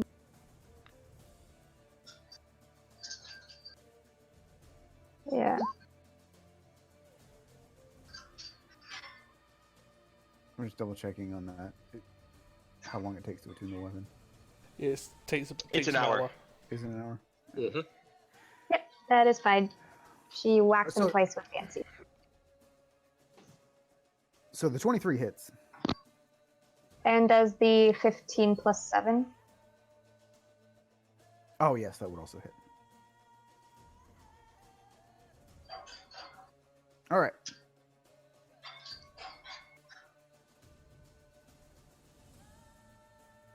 So, Oh, and she was going to bonus action a second one.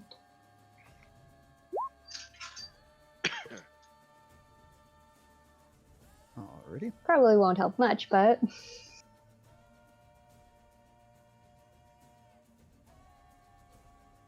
Well, since you are now engaged with Elendor, the one of the guards is going to come up and strike at you with his sword. Oh. As an 8 and then a natural 20, a 26.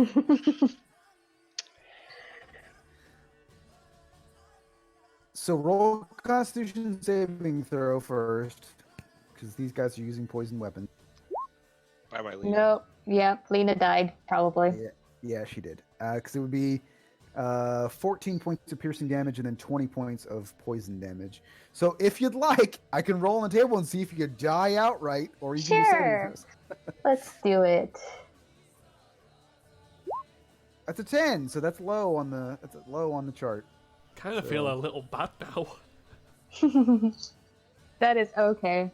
At this point, Lena's adopted mother was a complete jerk. Soren was the only one she had, so... Yep. Yeah, sword just broke. You did betray her, to be fair. Let's see. So 10, 5. I mean, when combat's over, I can explain why he did it. How much was the poison damage again? 20. Okay. So it's 14 and 20, so 34 total. And then make another Constitution saving throw. This doesn't really matter because it's not gonna. It's too low on the thing to do any different. And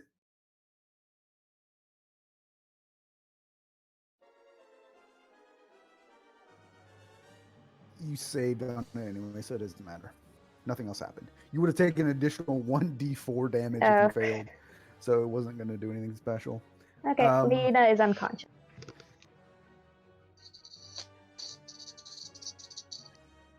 Shoot his crossbow at Anto 2 times. It's a 23 and a. Oh my god! I rolled another 26. A nat 20. Yeah. Yeah, I have 35 HP. Just, I'm dead. That's all. He's dead. Matt sure loves to crit us. I mean, this is ridiculous. Honestly, I feel bad. Yeah. I mean, hey. Wow. That took a turn. Well, that went downhill fast. All right, hold on. Let me.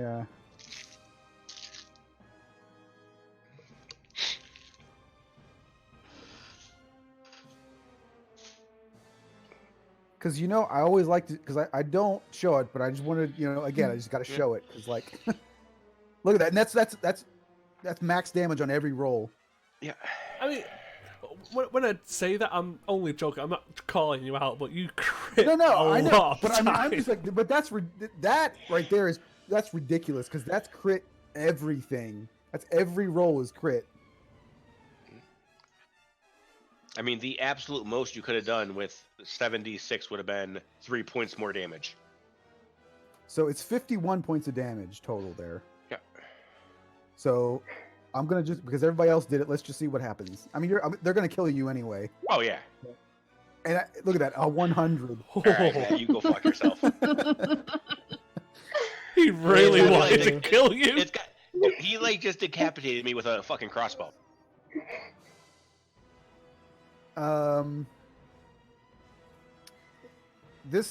effect is called Something Slipped, quadruple damage, and your AC is reduced by 1d10 for 1d10 rounds. Oh yeah, I'll bet I rolled 2 10s.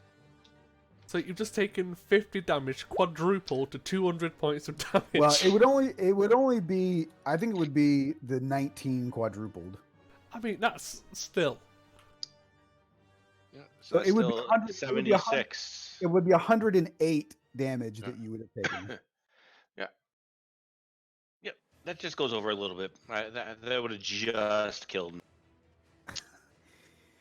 All right, guys. I mean, he had a lease on life anyway. He should have been dead way longer ago. Well, that's it, I guess. That was definitely not the plan.